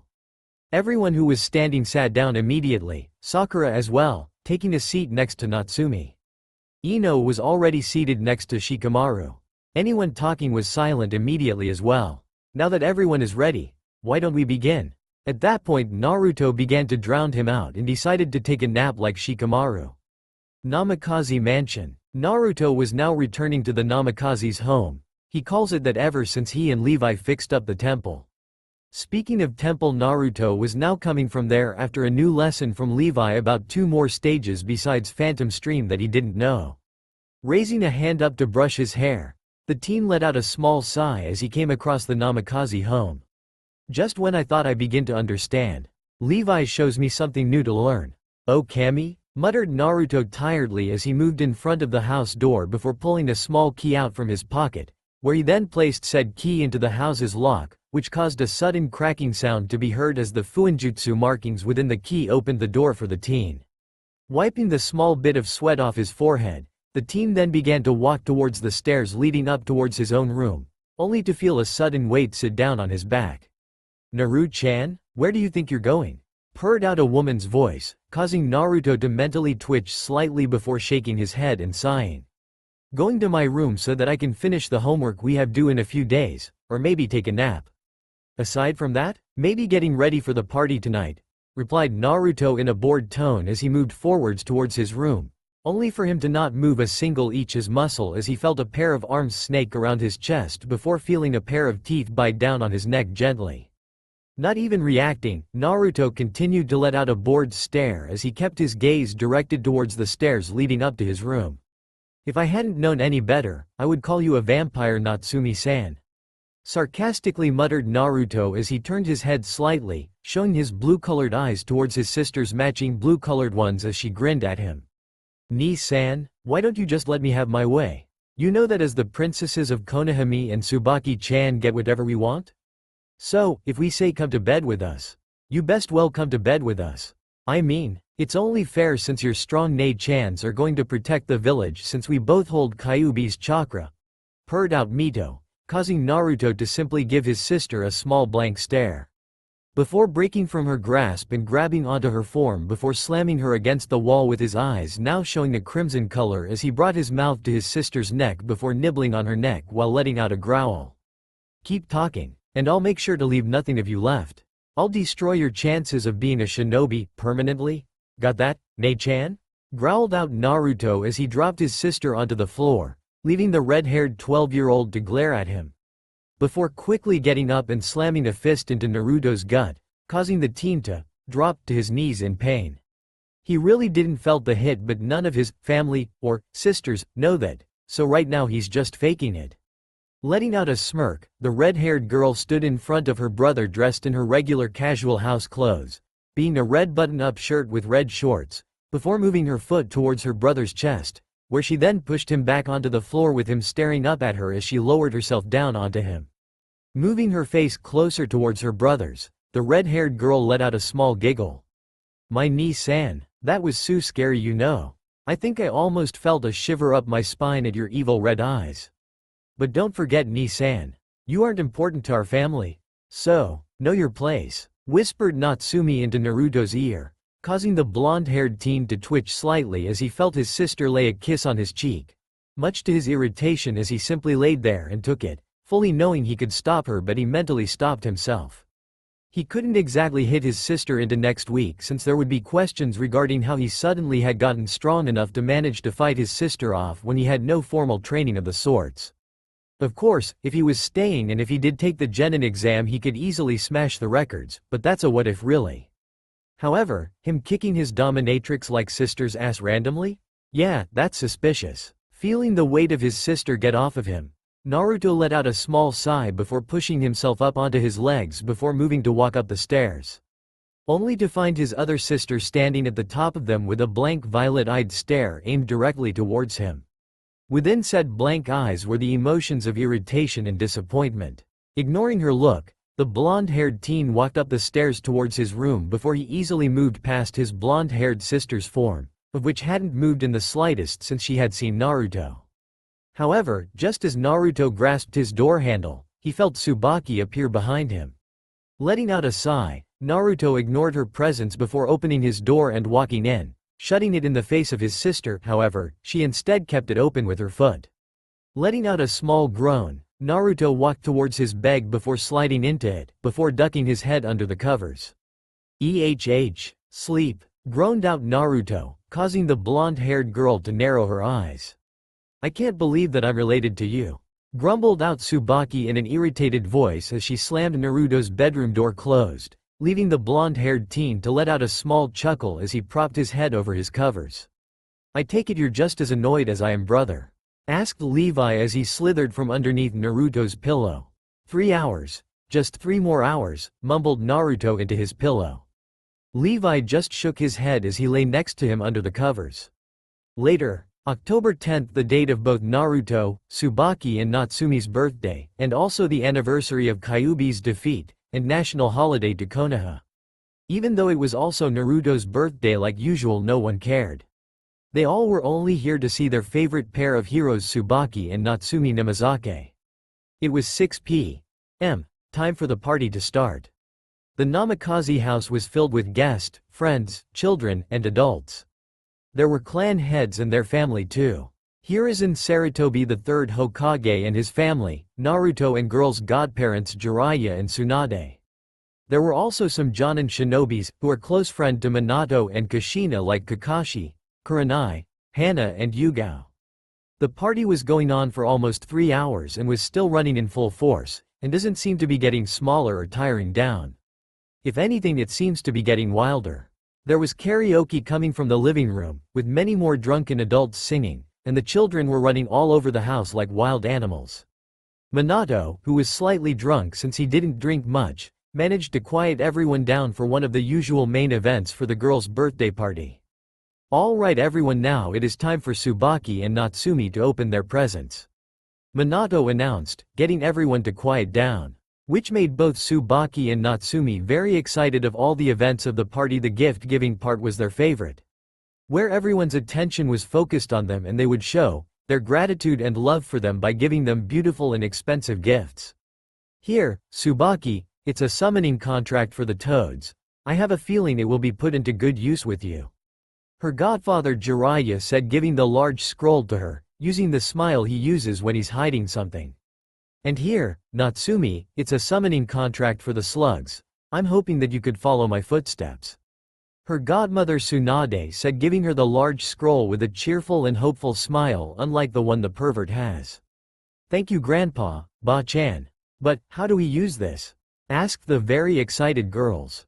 Just sigh it under both of your names with your blood, replied Jiraiya, but to actually summon any toads or slugs you will have to wait a few years. Why can't we do it now? Pouted Tsubaki. You don't have the chakra reserve that's needed to do the summon right now, answered Jiraiya with a chuckle. Tsunade Senju was very irritated right at the moment, and wanted to beat Jiraiya to a bloody pulp. That damn pervert stole what she was going to say, and the way he was smiling about it was getting on her nerves. If it wasn't it being the girl's birthday party, she would have slugged that rotten smile of his face, along with sending him to a wall. After everyone finished giving their gifts to Mito, Minato got on the stage to make an announcement. Alright everyone, listen up, I have a big announcement to make, Minato said, which got everyone's attention. Today, I have finally decided to announce Natsumi as the official heir of the Namikaze clan and Tsubaki as the official heir of the Uzumaki clan, said Minato with a proud smile on his face. Which got everyone to clap their hands and shouting praises for Tsubaki and Natsumi in approval. Soon the party was once again starting to heat up. While all of this was going on, everyone had once again forgotten one person who also should have been part of this party, but was left out, and like everything else in his life, even his birthright was stolen from him. He was none other than the oldest son of the Namikaze family, formerly known as Naruto Uzumaki Namikaze but now known as Naruto Kido as of late, who was currently inside his room sitting near his window, watching the moon in the night sky. He was so lost in his own little world of being free of this wretched family now that his father just disowned him, but also experiencing the pain of the final stab to his heart by this family. They really did it. They disowned him. Brother, I know what you're feeling right now is painful, but please endure it, for we have to leave now while everyone is distracted and enjoying the party. But for what it's worth, happy birthday brother, stated Levi, who stared at his brother's back as he stared at the moonless sky. Alright brother, let me gather my traveling scrolls before we leave, said Naruto as he turned around. Levi barely flinched at the expression that marred his brother's face. Twin lines of tears flowed down his face as his eyes showed only jealousy, pain, and small traces of anger. But to the unexpecting person his eyes would look hollow and empty at a first glance, as he gathered his things and the last of his scrolls into his bag. Scrolls sealed with all of his money that he saved up or gained from helping people from dark phantoms, food and more than enough clothes to last him for months. While the party was going on, focusing on Tsubaki and Natsumi without even thinking about Naruto except for a few who planned on giving him their gifts to him later. Well, I can hear the party is still going on and so is the rest of the village. Come Levi, it is time to go. Naruto told Levi and started to walk to his window, leaving a sealed envelope on his bed with the small serpent wrapped around his right shoulder. And without turning back he jumped out his window without an emotion shown on his face and didn't even turn around. Goodbye. Farewell, never will meet again, he thought as he pictured everyone in the village, especially the Namikaze family. A while later, Naruto speeded past the wall of the village and was a mile away from Konoha when Levi decided that he should rest a bit before continuing. Brother, you should rest for now. We're at a good distance from the village. If you continue you'll collapse and be prey for bandits or even stray dark phantoms. He reasoned to Naruto as he stood in front of his brother. Fine, was the only answer he got from Naruto ever since they made it past Konoha's gates and into the huge thick forest that surrounded the village. Naruto rested on a rock close to the trees as he thought back to the party of his family, and all the others celebrating Tsubaki and Natsumi's birthday, of them soak up all the attention, whilst he gets absolutely none. The very thought made him feel sadness, pain and most of all anger. Anger at the village, anger at his parents, anger at his sisters. He sighs, but his thoughts were pushed to the back of his mind as his stomach began to growl. It has been a while since he ate. He looked to his side to see Levi taking a small nap. Naruto shakes his head as he took out one of his scrolls out and unsealed a bento full with rice balls and some dango to eat along with some water. From the trees far from the boy and the phantoms, a predator watched them. Its eyes leering at them, especially the boy. The emotions are flowing out in waves out of him. Back with Naruto and Levi. Naruto just finished his last dango and washed it down with his water. The moment he placed it down, Levi's head shot up and then stared off in a direction from them. Brother, Levi warned. Yeah, I know. We're not alone out here, he stated as he stared at the same direction that Levi was looking at. Coming out of the woods, its glowing red eyes hungry with bloodlust. It was in a form of a wolf. If said wolf was made from cooled lava with a tail of smoke. Its body looked like it was breaking apart with all the cracks over its darkened body showing lava flowing. Upon its head was two great horns and twin great and long fangs from its teeth still hot. Along its front legs up to its elbows was sharp blades of lava burning white hot. It stared at them as smoke escaped its mouth. Oh my, I never thought I see such a phantom, said Levi with a bit of awe. Levi, you know what this phantom is? Asked Naruto, his eyes never leaving the beast that lay before them.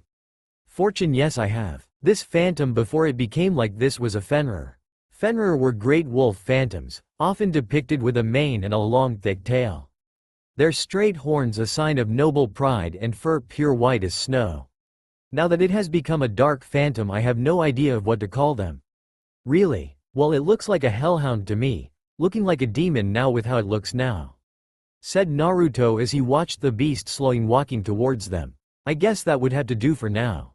For right now we have to deal with this hellhound if we wish to move on, stated Levi as he grew to his original size and Naruto readied himself with two kunai.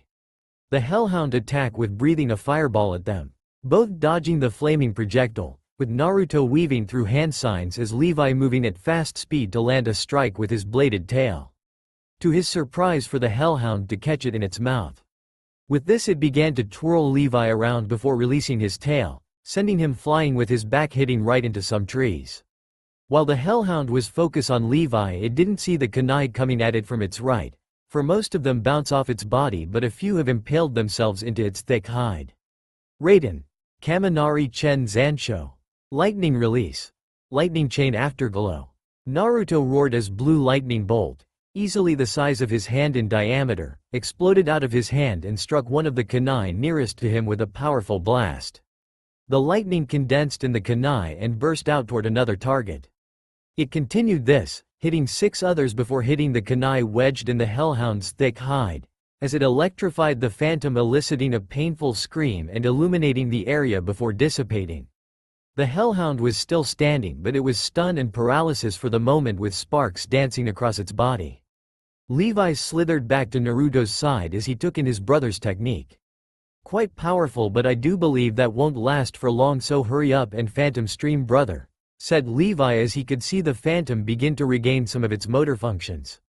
The hellhound began to move again after the paralysis faded away and looked at the brothers with rage.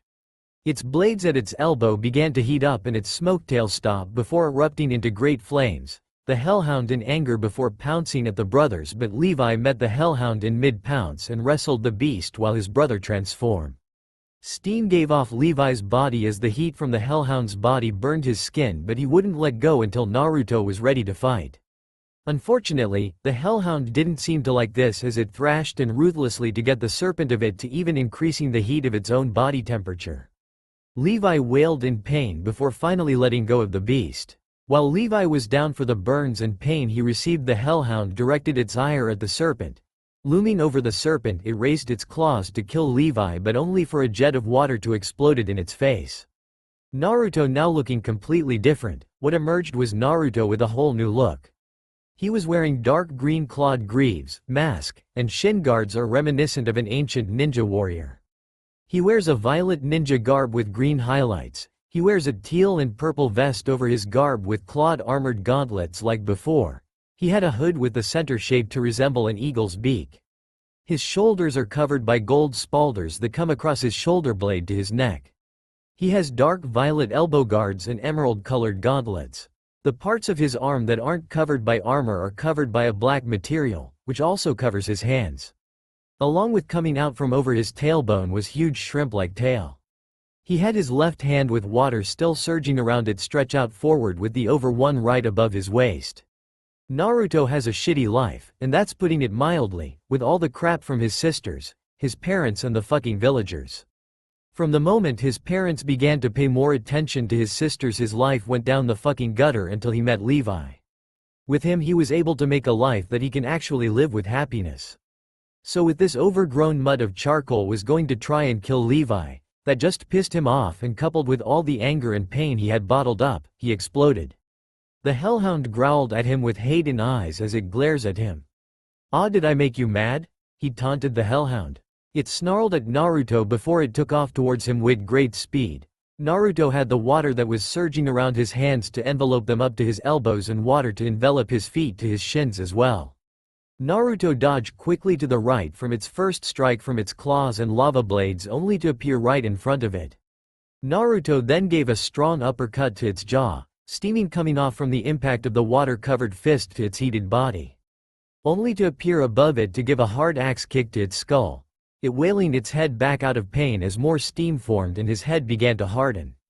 It looked forward at Naruto only to get whipped in the face by his tail and then another fist to its snout hard, sending it away from Naruto. While the hellhound was fighting Naruto, Levi was healed a bit. He got up just as he saw the blackened canine slamming into a few trees.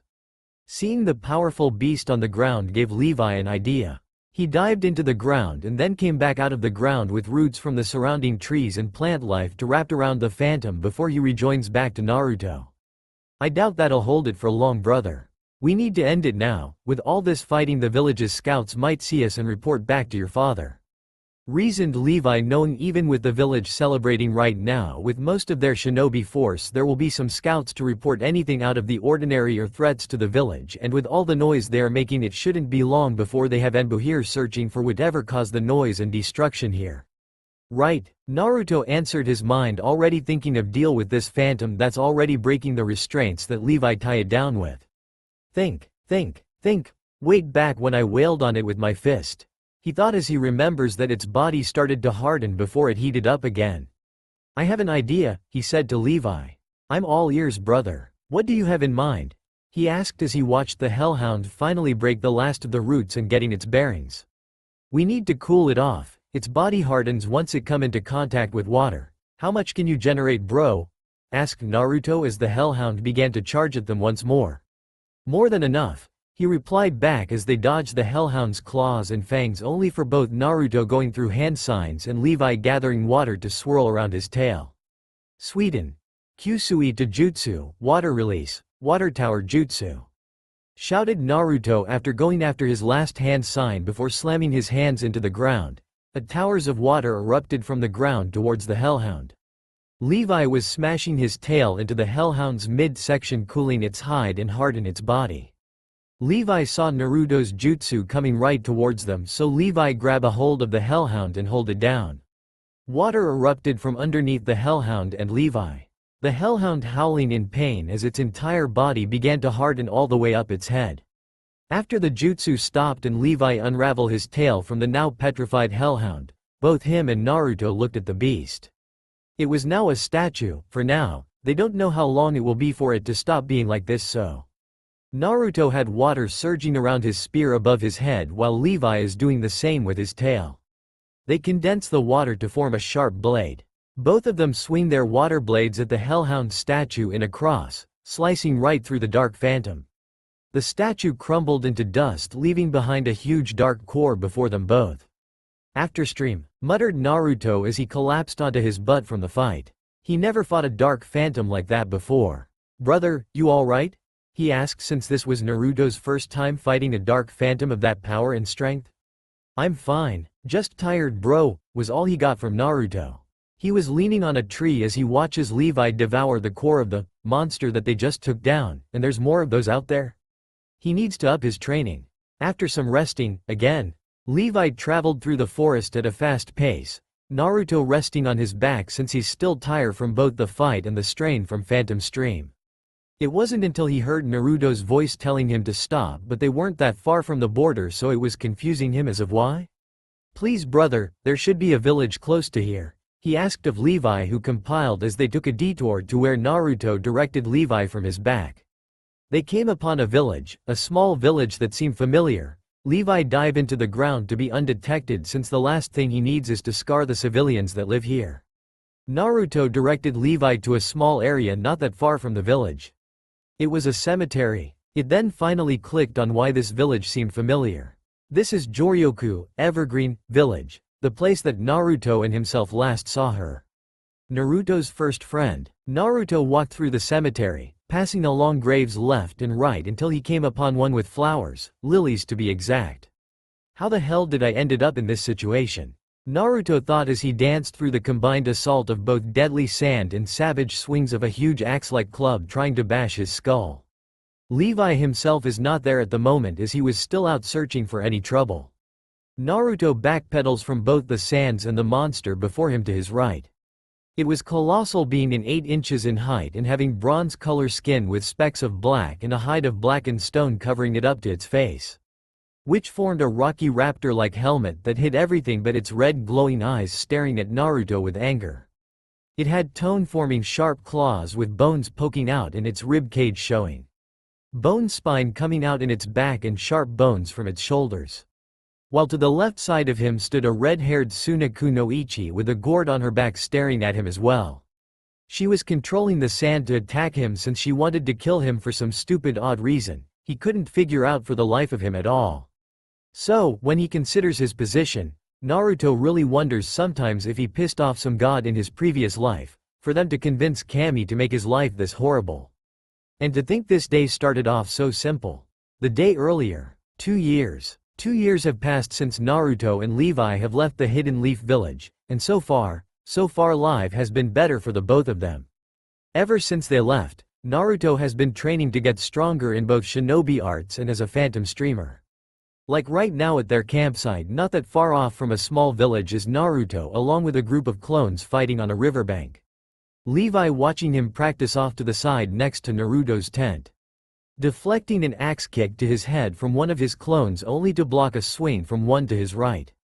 Naruto retaliated with sweeping his clone's feet from underneath them, then a swift hammer strike, dispelling a few of them. "Come on, you're supposed to be me, right? I know I'm more capable than this." He mocked them as some gave him an annoyed expression. "Boss, you shouldn't be. That'll get ya killed," one of the clones commented, others nodding. Naruto waved the warning off. He knew he shouldn't get since he isn't in Konoha anymore and he's not that far from the border between fire, and so he should be cautious and wary. His clones looked like they were ready for round 2, but before Naruto could move, splashing out from the riverbank he was standing on, a familiar curved and twisted tail shot out and coiled around his leg before tossing him around. Naruto's clones stopped at what was happening, seeing that the tail belonged to Levi, and began to laugh at their creator being tossed around like a sack of potatoes. They all dispel while Naruto fell to the riverbank, finally being released by Levi, who chuckled lightly, watching with amusement. I believe that was what your clones were getting at, Naruto. You have to be more aware of your surroundings and be able to adapt, you know, the serpent phantom lectured the soaked glaring blonde. Okay, I get it, Levi.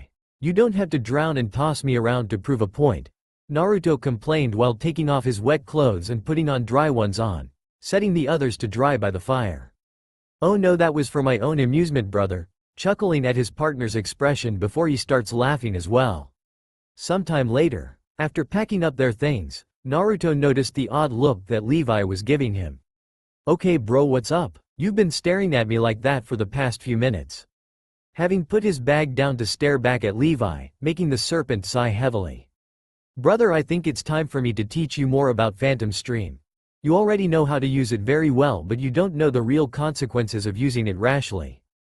Gaining his attention, he continued. Turning away from him, he brought his tail to the ground between them.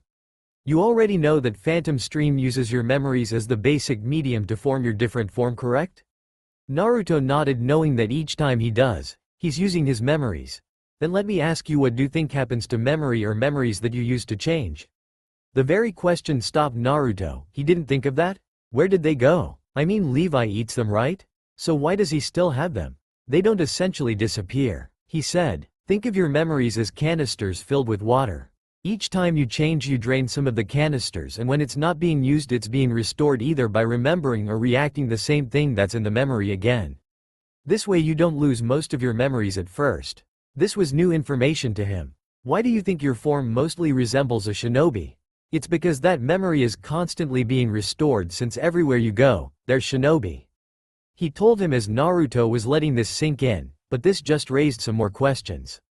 I'm letting you know now so you don't do something reckless like continuing to use the same memory over and over until you lose a treasured memory. He warned him, seeing him realize the weight of the price of Phantom Stream. That's the real price, but it's not what all I'm talking about now.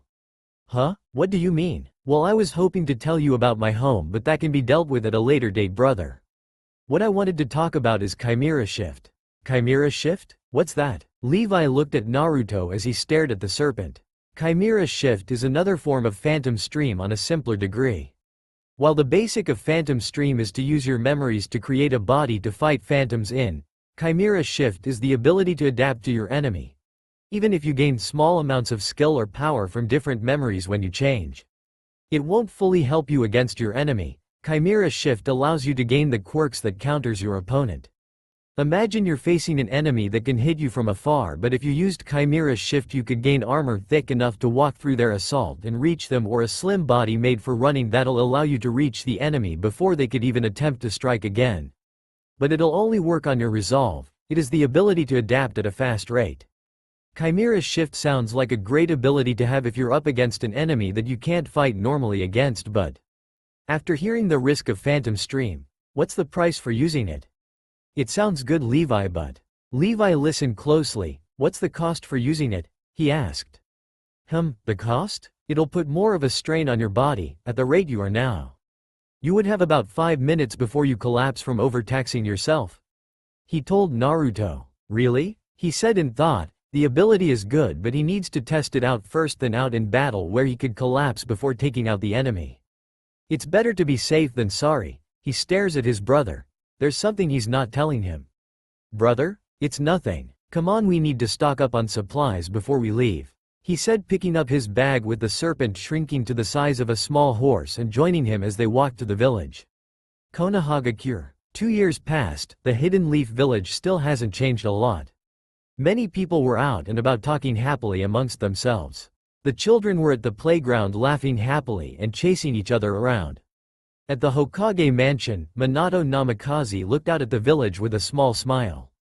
He turns around and saw his shadow clone just finishing up the demon known as paperwork. He sat down on his chair and sighed to himself, looking at an old photo, a lot going on in his mind right now, the first being Naruto. It's been so long since he and his wife drove away their one and only son. They've been looking everywhere for him and still hadn't found anything on his whereabouts. Every day he kept praying for his son's safety and always asked, "What are you doing now, Naruto?" The yellow flash shook his head. The more he kept thinking about Naruto, the more it brought up painful memories of what he and Kushina had done to him. He had to give Naruto credit, though. The boy knew how to stay hidden. Naruto had already proven himself more resourceful than anyone had given him credit for by not only getting out of the village but also somehow making it to the border before they could catch up. He had timed it perfectly and had them waiting time to look around the village before even getting trackers involved. But it still made no logical sense that the frail boy that they thought they all knew that couldn't live long, cover such a distance in such a short amount of time. It got to be the something that Tsume smelled along with Naruto's scent that took him. He sighed again, thinking about how much he didn't do for Naruto, how much he wasn't there for him. If he could go back and redo everything, he'd be a better father for him.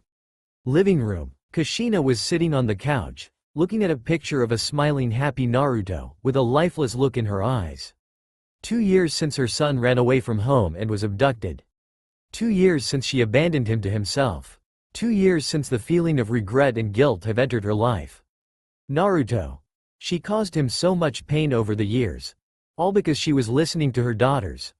They all drove him away and now he has been taken by something that wasn't human. For all she knows, he's probably. Just the thought of it scared Kushina to death. And it only got worse for her. Whenever she fell asleep, she would always dream of everything she said and did to her son. There was also where she even beat him to the point that he almost died. She's a monster. She's a horrible mother to her son. A disgrace to her Uzumaki kin. She saw Mito Uzumaki, her great-grandmother, in her dream at one point in time, and she told her that she was disappointed and ashamed that someone like her was part of the Uzumaki clan.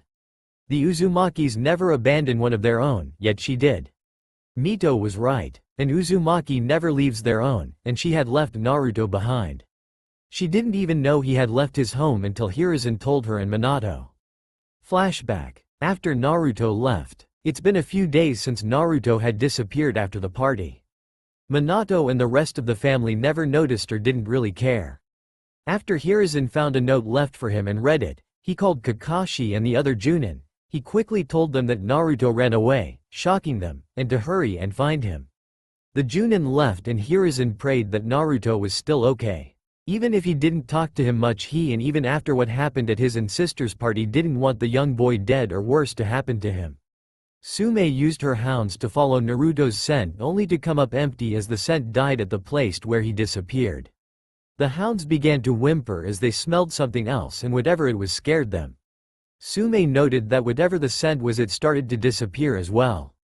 She wouldn't admit, but the mysterious scent got her shivering a little in fear. But the Junin knew one thing. Whatever that scent was, it had Naruto. Hiruzen was truly heartbroken by the news. None more so than Hinata, as she overheard the conversation, as she went to see if Naruto was with him. After hearing the news, she fainted on the ground. The moment she woke up, she broke down into tears and hugged Hiruzen, crying out Naruto's name. After she calmed down, she went and told her family, causing shock, sadness, and anger. The shock that Naruto ran away, sadness that someone took him, and anger to the Namikaze family. Speaking of them, Hiruzen would always see the Namikaze family together with bright smiles on their faces. Anger would appear on his face as he glared at Minato and Kushina. Not only did Minato and Kushina disowned Naruto as their son on the night of the party, but both and his students were still training with his former sisters, not noticing Naruto was gone. How the hell could they even smile like that with Naruto gone? Enough was enough. So, on the day when the girls went to the academy, he marched right to the estate with a scowl on his face that would have made Madara green with envy. He walked up to the front door and knocked on it repeatedly. The door opened, showing it was Kushina Uzumaki. "Old man?" Kushina asked in a surprised tone. "What are you doing here?" "Hello, Kushina," Hiruzen said, in an emotionless voice, surprising and confusing her more. "May I come in?" Sure." Kushina moved out of the way and let the former Hokage enter. She closed the door behind them and walked into the living room. "So, what brings you? Is your husband home? If not, call him. Call Minato, Kushina." Hiruzen interrupted her. "There's something I need to talk about with you too." Kushina raised an eyebrow but just nodded her head. She sent chakra into her wedding ring and in a flash, Minato appeared right next to her. He was about to ask what was wrong but noticed that Hiruzen was there with an emotionless expression. "Lord Hiruzen?" Minato asked. What are you doing here?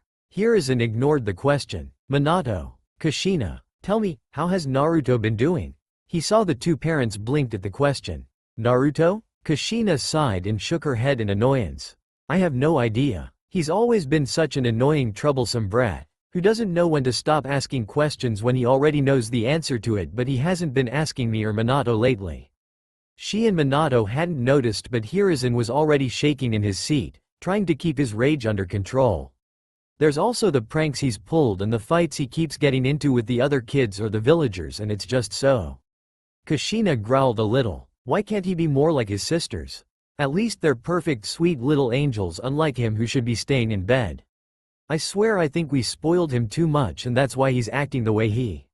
You two shut the hell up. Hiruzen roared out, unleashing his ki in the room. Kushina felt her legs give way as she collapsed onto the couch, while Minato found it out hard to breathe. The two looked at Hiruzen and saw the dark glare he was giving them, making shivers run down their spine. Hiruzen never felt this angry all his life. When Kushina said all those things, the more his anger kept trying to escape, even when he tried to suppress it, but now he finally unleashed it. How dare these two? How dare they say such things when they don't even know who Naruto really was? How dare you? Hiruzen spoke in a whisper. How dare you two? Lord Hiruzen. Minato tried to speak to him but couldn't due to the killing intent he was releasing. Why are you? Spoiled him. You two spoiled Naruto? Hiruzen asked. You two never spoil him. You two never even gave Naruto a glance. Ever since you two started to train the girls, you never once included Naruto in any of them. You pushed him away. Even worse, since you found out, you neglected him for his entire life. Do you even know what he likes to do? What's his favorite color or food? His hobbies? What he hates? If he has any friends at all? Minato and Kushina were wide-eyed as they tried to come up with something, but nothing came out of their mouths. He was right. They don't know a damn thing about Naruto. And those sweet little angels that you were talking about earlier, Kushina. Hiruzen continued. They are not angels. Naruto has told me all the things that the girls have done to him. They made fun of him, teased him because they were better than him. And as for the fights you were talking about, Naruto was never into any fights. He was being beaten up by nearly half of the village, with his sisters there to watch. Minato and Kushina gasped in shock from the sudden information. Naruto was being bullied by his own sisters. That was a lie. It had to be. Their girls would never do that to their own brother. There was no way the little angels wouldn't do such a thing. And for the so-called pranks, incidents that Naruto caused, it was never him to begin with. He was framed. It was his sisters who did all that. Hiruzen yelled at them, shocking them to the core. Naruto has told me that in the small times that we have talked, whenever he tried to explain to you two, you would always ground him, slap him. All of you were abusing him both mentally and physically. Shut the fuck up, you monkey. Kushina roared out as tears were in her eyes. Lies. It had to be lies. You're lying. My little girls would never do something like that. It was all Naruto. They told us so. Our daughters would never lie to us. They're good girls. Naruto's the bad child. Kushina is right. Minato agreed. That's the reason why I took his birthright away from him. It was because he wouldn't act right, and the fact that he couldn't even become a shinobi, we couldn't take much more of his nonsense. Is that right? Hiruzen spoke up as he dug into his pocket and took out a diary. He threw it at the parents' feet. It's Naruto's journal. Look into it and see if the villagers or his sisters are the innocent ones that you claim they are. Naruto. He was the real good child. He was innocent all along. Soon all the things that Hiruzen had said earlier began to resurface in their heads, and different emotions were running their heads. There was shock, regret, horror, sorrow, pain, etc. Minato put a hand to his head as eyes were widened, and Kushina had tears falling from her eyes as she fell on her knees and cried her eyes. She couldn't believe herself. She neglected her one and only son, and not that, but was accusing him unfairly. She should have listened to her son all along, but she didn't and just beat him. She was an awful mother. And all the terrible things she said before and just now, she had to fix this.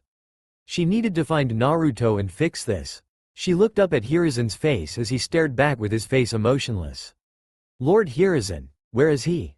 Where's my little Naruto? Kushina pleaded, wanting to find him and apologize for everything she's ever done to him. He's gone, Kushina, Hiruzen said. causing the parents' eyes to widen. What do you mean he's gone? Minato demanded. Because of what you and Kushina did at the party a few days ago, he ran away from the village. I sent Sume and the others to go out and find, only to discover that Naruto has been taken. Hiruzen answered, causing them to gasp in horror. Because of you two, someone or something has a defenseless 8-year-old child. I hope you're happy with what you've done. Good day, Minato and Kushina. The former Hokage vanished in a swirl of leaves, leaving two heartbroken parents alone crying their eyes out. Flashback ends. They had realized that Naruto had likely run away after hearing that his heir status had been taken from him. It had only been around 6 to 7 hours, and he was only an untrained 12-year-old. He couldn't have gotten far. They soon realized that he had left the village when a report of the gate guards had reached Minato. Naruto was out of the village. At the Namikaze house, Minato and Kushina tried to explain to their daughters that their brother had ran away. While Natsumi seemed to be a bit devastated, but she was alright, Tsubaki just seemed more annoyed than anything else. They were appalled at their daughters and tried to fix their attitude, but they were too stuck in their way, so they just went along with it. The more either Minato and Kushina thought about Naruto, all they felt was guilt and sadness of their treatment of Naruto. Even knowing about his illness, they could have treated him better. Apparently, as close as the doctors could tell anyway, it was a result of him being affected by the Kyuubi's chakra while still in the womb. Tsubaki and Natsumi were fine because they each had half the tailed beast's chakra sealed into them less than an hour after birth, but Naruto didn't. They had been told that the chances of him living past his 6th birthday was less than 40% and that they should distance themselves as much as possible to make it easier for them. At one point, they had even suggested that they give him up and put him in care, not that they would ever do such a thing. As years went by, they were forced to watch as their son appeared to waste away more and more, with nothing they could do to stop it, and despite hating it had started to distance themselves from him more and more. They didn't mean for that to turn into treating him poorly or not believing him at all.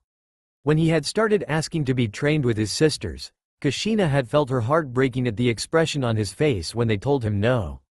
But what else could they say? His body was fragile, and while he had now passed what the doctors told them was the danger age, he was still too young and weak for his body to train without causing more damage. They just couldn't afford to let him try and harm himself any more than he already is, thanks to his body. But they also knew he wanted to be a ninja, just like both, and just like his sisters, so they told him he needed to wait, that they needed to focus on Tsubaki and Natsumi so they could control the fox. She often wondered if it wouldn't have been better to have told the three the truth about his illness. After all, they had been honest about the Kyuubi, but in the end, both she and Minato had agreed not to tell him until he was older. Telling the girls about the fox had been easy, they just had to explain it in the right way so that it sounded more like a power boost until they were older and could go into more detail. Sadly, that went to their heads like the title everyone called them and made them into little devils that tormented their brother. But for Naruto, it was different. After all, how do you explain to a child that his own body was basically trying to kill him? She let out a winded sigh. She just hoped that he's alright and safe. With Naruto and Levi, you want me to help you, really? Naruto asked, a bit skeptical. Levi curled around his neck and glaring at the headguard. Ah yes, if you can, it is a pleasure if you can help us, he asked cordially, once the guard and the others have gotten themselves treated and their situation explained to Naruto. It'll be very certainly reassuring to have your help, like how you dealt with these bandits that ambushed us. Gesturing to the tied-up bandits, beaten with broken bones or the few dead ones, by the trail. Earlier, after gaining supplies, Naruto and Levi began to travel towards Wave Country before heading towards Land of Water. They heard of the bloodline purge and want to help the rebellion against the Mizukage Yagura. They just happened to cross upon a group of bandits ransacking them and killing some of them. Naruto's eyes narrowed as they fell upon the client that the guard asked them to help protect, a middle-aged, diminutive noble sagging beneath the weight of his expensive robes and jewelry. He was balding, and what hair he did have left was rapidly fading to gray. His eyes were green and sharp, but with paranoia rather than any sort of intelligence in his modest opinion, at any rate. His weathered skin and peculiar fashion would have tipped him off to his origins even if he hadn't already met him the first time around. The guard introduces them to the client. Miyoyoto Akiro, noble of Kase no Kuni. Loyal friend and one of many advisors to the Wind Daimyo. Dead man walking. A pleasure to meet you, he greeted them cordially, once names had been exchanged. It is certainly reassuring to see a shinobi like you being so skilled. Why, I don't know what we would have done without your intervention. A corpse, hostage, really a lot of things do come to mind. Naruto promptly bowed his head, a real bow, even if he didn't trust or like this noble, but it'll be good to be in one's good grace at least. I'm sorry we didn't come sooner. And he was, taking a side glance to the many dead bodies that littered the ground. Akiro bowed his head in return surprisingly. You did your best. We could not possibly ask you anything more. Naruto's jaw worked with the effort of holding back what he wanted to say in response. I understand. We've been discussing a few things, the guard gently cut in. The others and I are part of a team that Miyoyoto-san hired to accompany him on his travels through Hai no Kuni, before escorting him back to Kei's no Kuni's capital. We had roughly 2 more weeks of travel time scheduled before the escort back to Kei's no Kuni, the clear senior of the 3 mercenaries said wearily.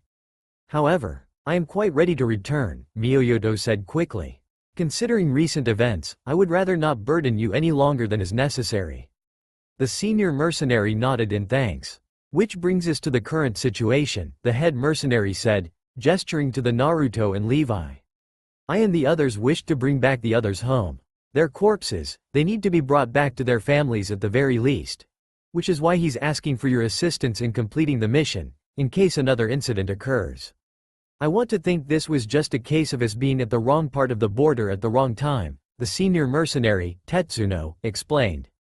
He ran a hand through his straight, shoulder-length hair, grimacing. But I feel much better with you present. He smiled wryly. If you would please accept. Of course, they were going. There was still so much left to do. Fine, Naruto said. Wonderful, wonderful, Miyoyoto cried. You have my sincerest thanks, Shinobi-san. I won't forget this, I assure you. He wouldn't be able to forget or remember much of anything at all, soon enough, but Naruto didn't say that. Levi on the other hand wanted to, though. And so, they went with the group. Kawa no Kuni, the land of rivers, was an odd nation.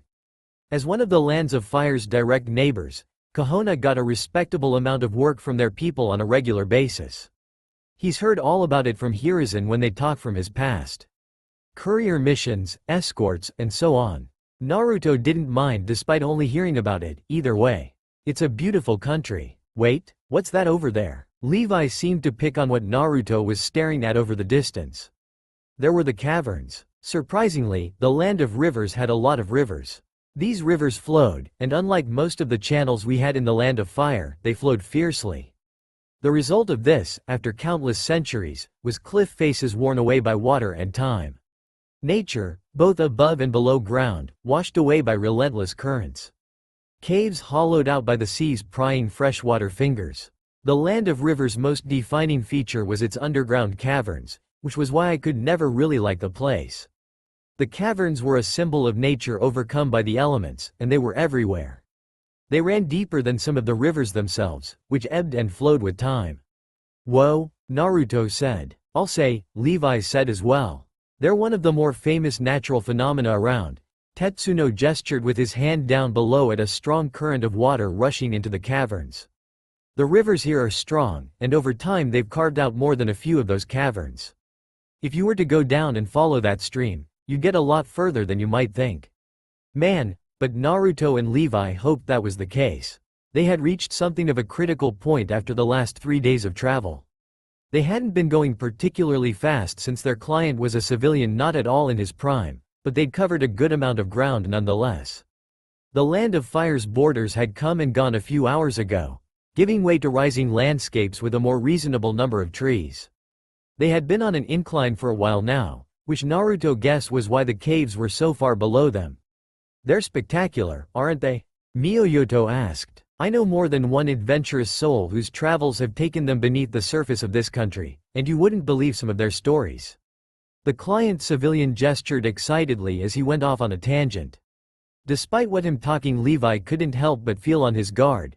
It got Naruto worried, for if something here was putting Levi on guard, then he should be expecting something big and dangerous to fight. Naruto couldn't help but had to ask. Hey Tetsuno, he said, the hair on the back of his neck now on standing on end. We almost there? The seasoned mercenary hummed, shifting a bit of his shoulder-length hair out of his eyes and peering down at the rivers below us in search of a familiar landmark. He found it a few seconds later. At this pace, we have one more night before we reach the coast.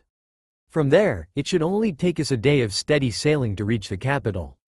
That didn't make him feel any better, if not it made him more on guard like his brother right now.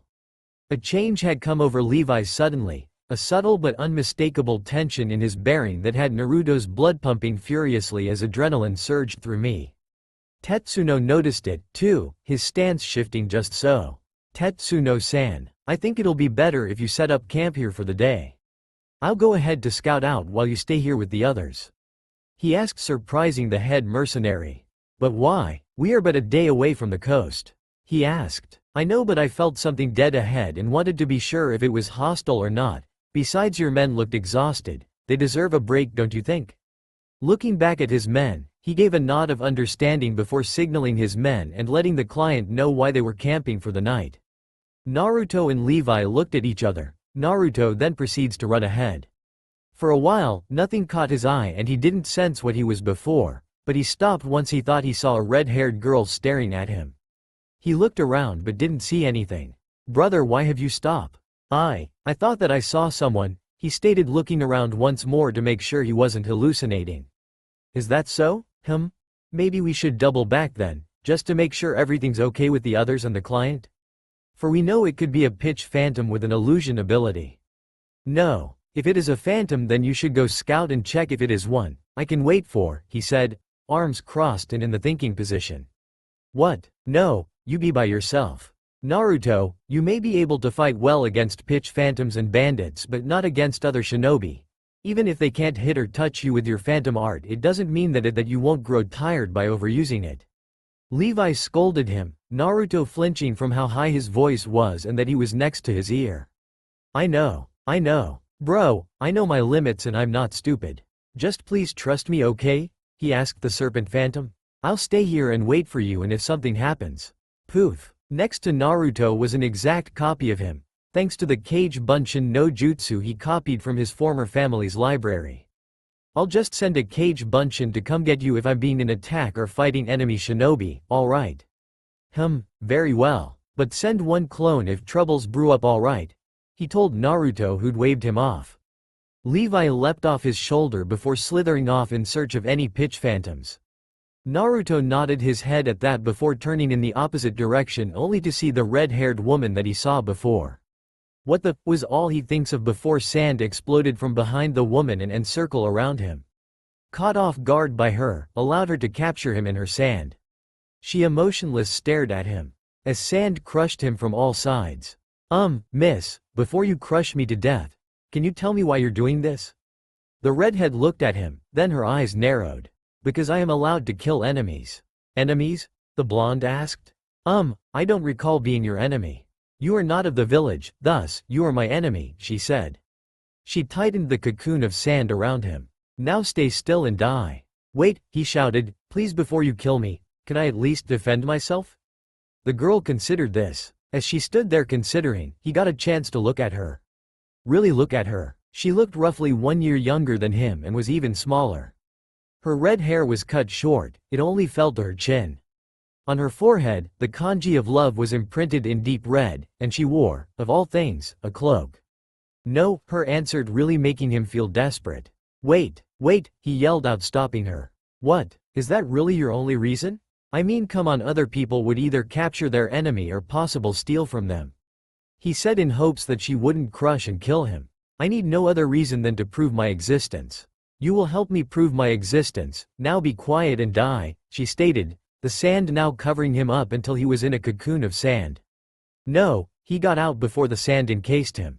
Sand coffin, she called out as the sand condensed to crush him, but for some reason, no blood splatters out like her usual victims she kills. Where is the blood to feed her mother? While the red-haired girl comprehends this, a body emerged from the ground behind her, going unnoticed by the red-haired woman. Yeesh. You really wanted me dead, huh? Naruto asked from behind her, taking her by surprise, her sand moving at a quick pace to swirl around her and attack him once again. Hey, watch it with the sand. Whatcha trying to do, kill me? Yes, she answered. Her sand went and hunt him with tendrils to capture him to make sure he can't escape and so, she can feed his blood to her mother. Naruto weaves through the tendrils of sand, at certain points using his abilities to phase through the sand that would either catch him or try to immobile him. Once Naruto backpedaled and onto one of the stones nearby. Okay. She's really bent on killing me, and that sand of hers automatically reacts to her like it's alive. That's not weird at all. He thought with a sweat drop. Sara was both curious and frustrated with her prey. First, he somehow manages not only to escape her sand and his death but also elude being captured by her sands. Then there was that strange power of his that allow her sands to phase through him like he wasn't there or as if he was a spirit. Maybe she will try a different tactic to feed his blood to her mother.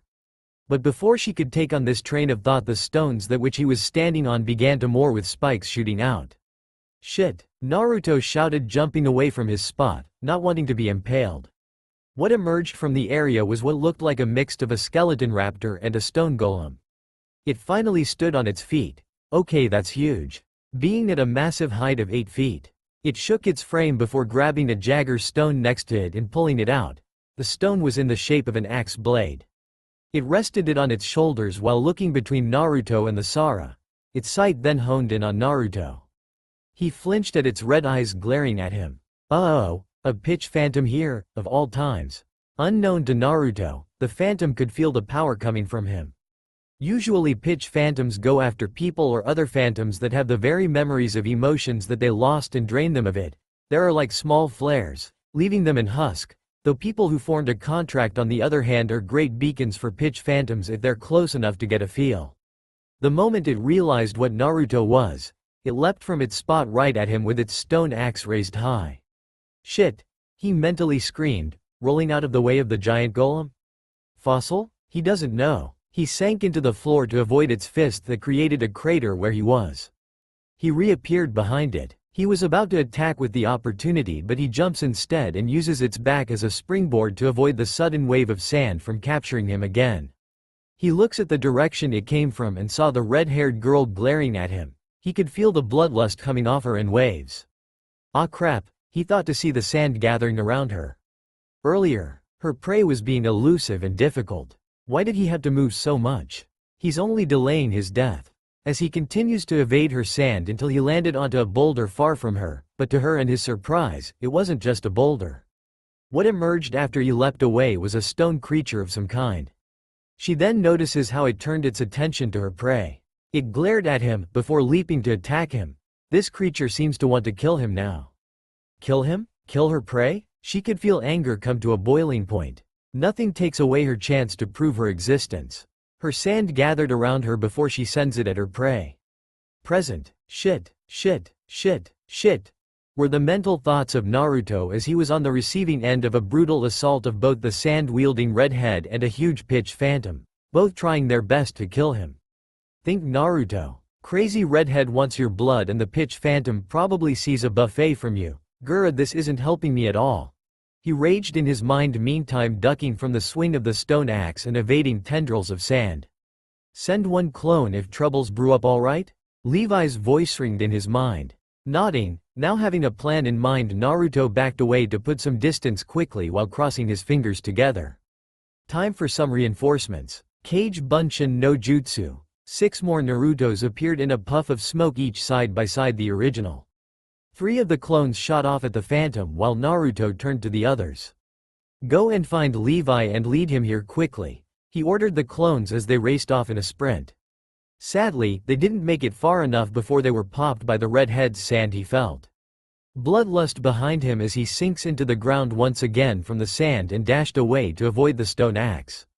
Shit, dancing around both the sand before jumping over the stone axe, he landed on top of the phantom's head. Hey, you want to kill me? I'm right here. He taunted Sara, she glaring as her sand attacked him and by extension the phantom he was on. Leaping from the phantom as it was hit hard with sand. Failing around its stone axe, the phantom trying to clear its face from the attack of sand. Seeing the opportunity, Naruto quickly weaved hand signs, his hands ending on the hair hand sign. Sweden. Raging Nami. Water style. Raging waves. Water gushes out from his mouth like a waterfall and washes over both the phantom and sand in one sweep, turning the sand into wet mud from moving as fast and causing the sand on the phantom to slow it down. Finally, a chance, he thought, to disappear through the ground. Kage Bunshin Jutsu. Popping into existence was 10 more clones of himself. "You 5 hurry and go get bro," he ordered the clones, leaving quickly to avoid being popped by any remaining dry sand. Naruto turned to see the phantom now moving at a snail's pace thanks to the mud from Sara's sand. Okay, if that's slowed down, then where's? Phasing through the ground, Naruto escapes being hit from shurikens made of sand. Oh come on. He turned to see her coming out of a sand dome. Sara growled as the sand around her began to bubble and hiss like it was angry as well at him. "Can't you just leave me alone?" he yelled as he dodged a small tidal wave of sand and jumped over it as well, avoiding it from grabbing him. While this was happening, the phantom from before had finally removed the hardened mud. It turned its attention back to Naruto, who was weaving from the red-haired girl. It rose its hand and the bone's claws began to change and extend, changing into a huge claw of bone. It then brought the claw down towards Naruto. Seeing the descending shadow, he was about to jump away but wah! Looking down to see his feet stuck to the ground by small patches of sand. How the hell did I miss this? He thought, looking around to see patches of sand scattered around the area. Naruto tried to phase out of the sand and through the ground, but he couldn't. Looking up at the huge claw coming down upon him, he braced himself since he had no way of dodging. Suddenly a scythe sickle attached to a chain shot out from the woods and wrapped itself around the claw. It then pulled the claw away from Naruto, dragging the phantom along with it and into the woods, striking and breaking a few trees. "What the?" was all he said before realizing his situation he was in while feeling the sand crawl up his legs in its attempt to engulf him. Pumping chakra into his legs, he ripped his legs from the sand binding his feet. Just in time too, for spikes crafted from sand shot up from the spot he occupied previously. Meanwhile, with Pitch Phantom smashing through a few more trees before the chained scythe sickle released the phantom. It getting up to see a black figure on one of the tree branches. The same chains with the scythe sickles used to fling the phantom were wrapped with some loose and in his hands. Staring at the figure with a dragon like a helm that has twin glowing red spots that would be the eyes. The Pitch Phantom readied itself for battle, but the figure shook his head as he pointed to the right. Something coming towards them. What came were 5 clones of Naruto and Levi. The Pitch Phantom? Wasn't it fighting Naruto? He said before noticing the figure on the branches above them. What? Who's that? Another Pitch Phantom? Levi thought to look at the figure until it stared at him before disappearing into the black fog. That feeling, he's a streamer as well, interesting, he thought before directing his attention back towards the phantom in question that was attempting to go searching in the direction it's facing. Probably after Naruto. Levi begins to grow until he was his normal size, baring his sharp teeth and his bladed tail towards the phantom. "Sorry, but I'm afraid you're gonna have to deal with me instead of my little brother," Levi stated as it growled back at him. "Give me some time, brother, I'll be by your side shortly." Back with our protagonist, Suna Shigur. Sand shower. Sand rained down upon the area as a blonde blur blitzed through it. As fast as he tried to be, he was still hit, grazing his left arm and shoulder. Gah! Screaming in pain before he was nailed in the chest by sand in front of him. Crashing onto the floor, he grunted in pain, but before he could move, Sara did in a surprising show of speed. With her right arm and hand condensed into a claw-like spear. Kichi Gai Shukaku no Hoko. Mad spear of Shukaku, she roared, stopping before the downed blonde with her arm poised to strike. He didn't get a chance to move as she swiftly skewers him through his stomach. Aagh. Sara as she had her hand speared buried into Naruto's abdomen, blood splattered across the ground where they stood. Hearing Naruto's cries of pain, Sara started laughing before she started to giggle as it evolves into cackling madly. With a sickening squelch and crunch, she ripped his spear-like hand out of Naruto before laughing even more. She watches as her sand begin to engulf his body. Gah, no. Can't, die, not here, were his thoughts. Behind bars, a pair of red ruby eyes with slit pupils opened. HMPH. Stupid Kit couldn't handle Shukaku's host by his own for long, it growled. TCH, can't have you dying on me, boy. You're more of a better host than those bratty girls. I'll let you have a taste of my power, be grateful kid, it said before closing its eyes. Feeling new energy flow through his body, his eyes snapped open. RRRRAHHHHH. Naruto roared, the force of his roar collapsing the ground beneath him, forming a crater. The sand blasting off his very form, Naruto's hair, got wilder than before while his teeth turned into fangs. The scars on his cheeks darkened and got wilder as well as his eyes turned blood red and cat-like. Red chakra covering his body like a thin aura, steam coming off his body as his wounds healed as if they weren't there. Her sand spear forgotten and crumbling, Sarah braces herself as her sand formed a shield to protect her from the shockwave of Naruto's roar. After Naruto's outburst, he reeled his head back as he glared at the shield Sarah was hiding behind. He charged towards the wall, the shield creates spikes on the side he was charging, only for him to phase through the sand and grab Sarah by her face before chucking her at a tree. The gourd on her back explodes into the sand, softening her impact. She got up and stared at him, fear in her eyes as she looked at his glaring red eyes, her mother screaming to run away from the boy in front of her. She watched as a pole rose from the ground and he tore it out to reveal a bladed spear. He looked ready to attack her again, but before that could happen, he turns his head to the left, hearing noise. Smashing through the stone and boulders was Levi with his tail wrapped around an arm from what Naruto could presume was the phantom. Gah! Levi groaned in pain. Bone spikes Jaeger out of the arm and impaling Levi. The phantom then proceeds to smash him into the ground repeatedly and then fling him away. It growled at the downed serpent and raised its axe to finish him off but dropped it, feeling flaring pain in its arm. Naruto with his spear in its shoulder, glaring at it. He's off limits. Get the point, he yelled, ripping his spear from its shoulder, it hissing as it tries to swat him with its claw. Leaping from it and landing in front of Levi, he turns his head back at Levi. Seeing the damage to Levi's body only made him more enraged. Levi stared at his brother, looking more feral and wild than before, and his eyes, they were burning red. What in the name of Yggdrasil? The phantom charged toward Naruto with its large axe at the ready, and when the two met in center clashing spear and axe, the phantom was overpowering him. The phantom was pushing back against Naruto as he slid across the floor, being pushed and slams into the side of the small mountain, denting them and forming a crater. Naruto, already tapped in red chakra, pushed back, and now it was the phantom that was being pushed back. However, the phantom manages to stop itself, but Naruto pushes forward once again, making it slide back along its feet slowly. If you were to looking into Naruto's eyes, they were briefly turning back to his normal blue.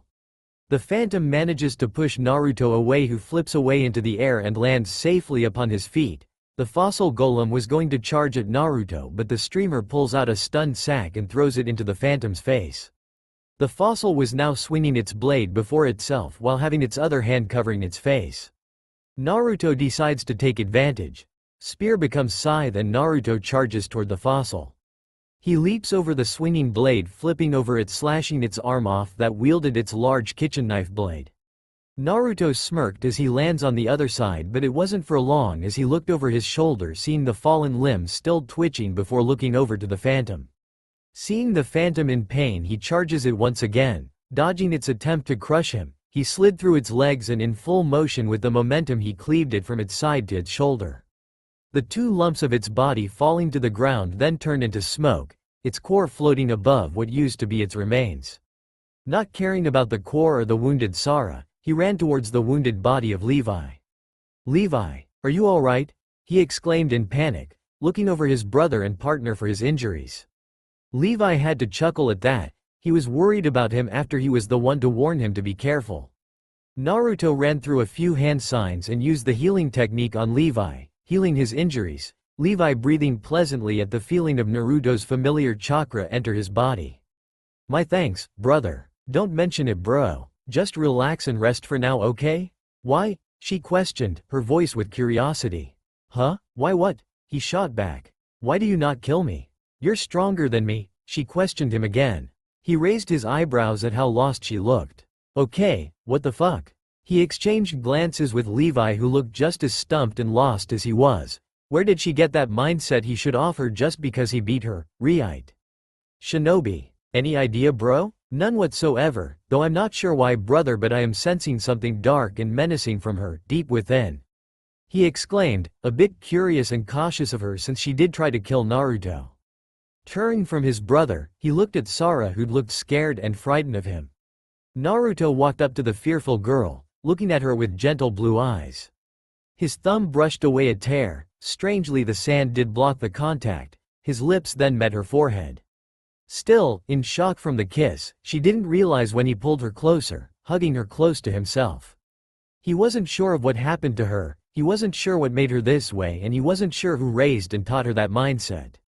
Though once he does, he's gonna kick their ass all the way to Lightning Country and back. I mean, seriously, kill to exist. Who teaches kids that? Both Naruto and Levi's head shot up, hearing footsteps. Two figures arrived in the area. A boy in a black jumpsuit with a bundle of bandages and a woman in a battle kimono with a large war fan strapped to her back. Kankuro has seen many things. His first kill, his little sister kill a man in cold blood, but what he is witnessing is what shocked him to the core and dumbfounded him. His sister Sara, his little psychopathic cold-blood murdering sister, is in the arms of a boy and hasn't yet killed him. His older sister Tamari shared the same thoughts at the sight they were watching. The little girl she knew for most of her life is in another's arms, a boy's at that, and that he's not dead at all. To the shock of Tamari and Kankuro, she began to cry in Naruto's arms. Tears of pain, sorrow, and most of all happiness. The voice was gone, mother was quiet. Naruto merely sat down and held her as she wept into his neck. "Well, this is weird," were his thoughts as he comforts the Suna shinobi in his arms as she wept. Somewhere else, the fog vapor of something more dark, more menacing was blowing through the village until it came upon the graves of the dead. It came to the first one in its sights. If it had eyes, it encircles the grave and tombstone before it began to seep into the buried grave. Above the grave was a core oozing the vapor as it burrows itself down into the grave. The grave rumbled and shook before a small and feminine hand shot out of the grave. It tore away some dirt as a body came out of the ground and soil. The vapor was coming out of the body and circling it. It then begins to seep into it. The body began to change slightly as certain body parts began to grow and stretch. Becoming taller than before and more developed than before, its hair grew longer until it reached its knees and was covering the tombstone. The vapor then began to swirl around the figure's body, becoming a vortex. An eerie high-pitched laughs echoing throughout the graveyard. But then, that's all for now. If you enjoy, then please like, share and do comments.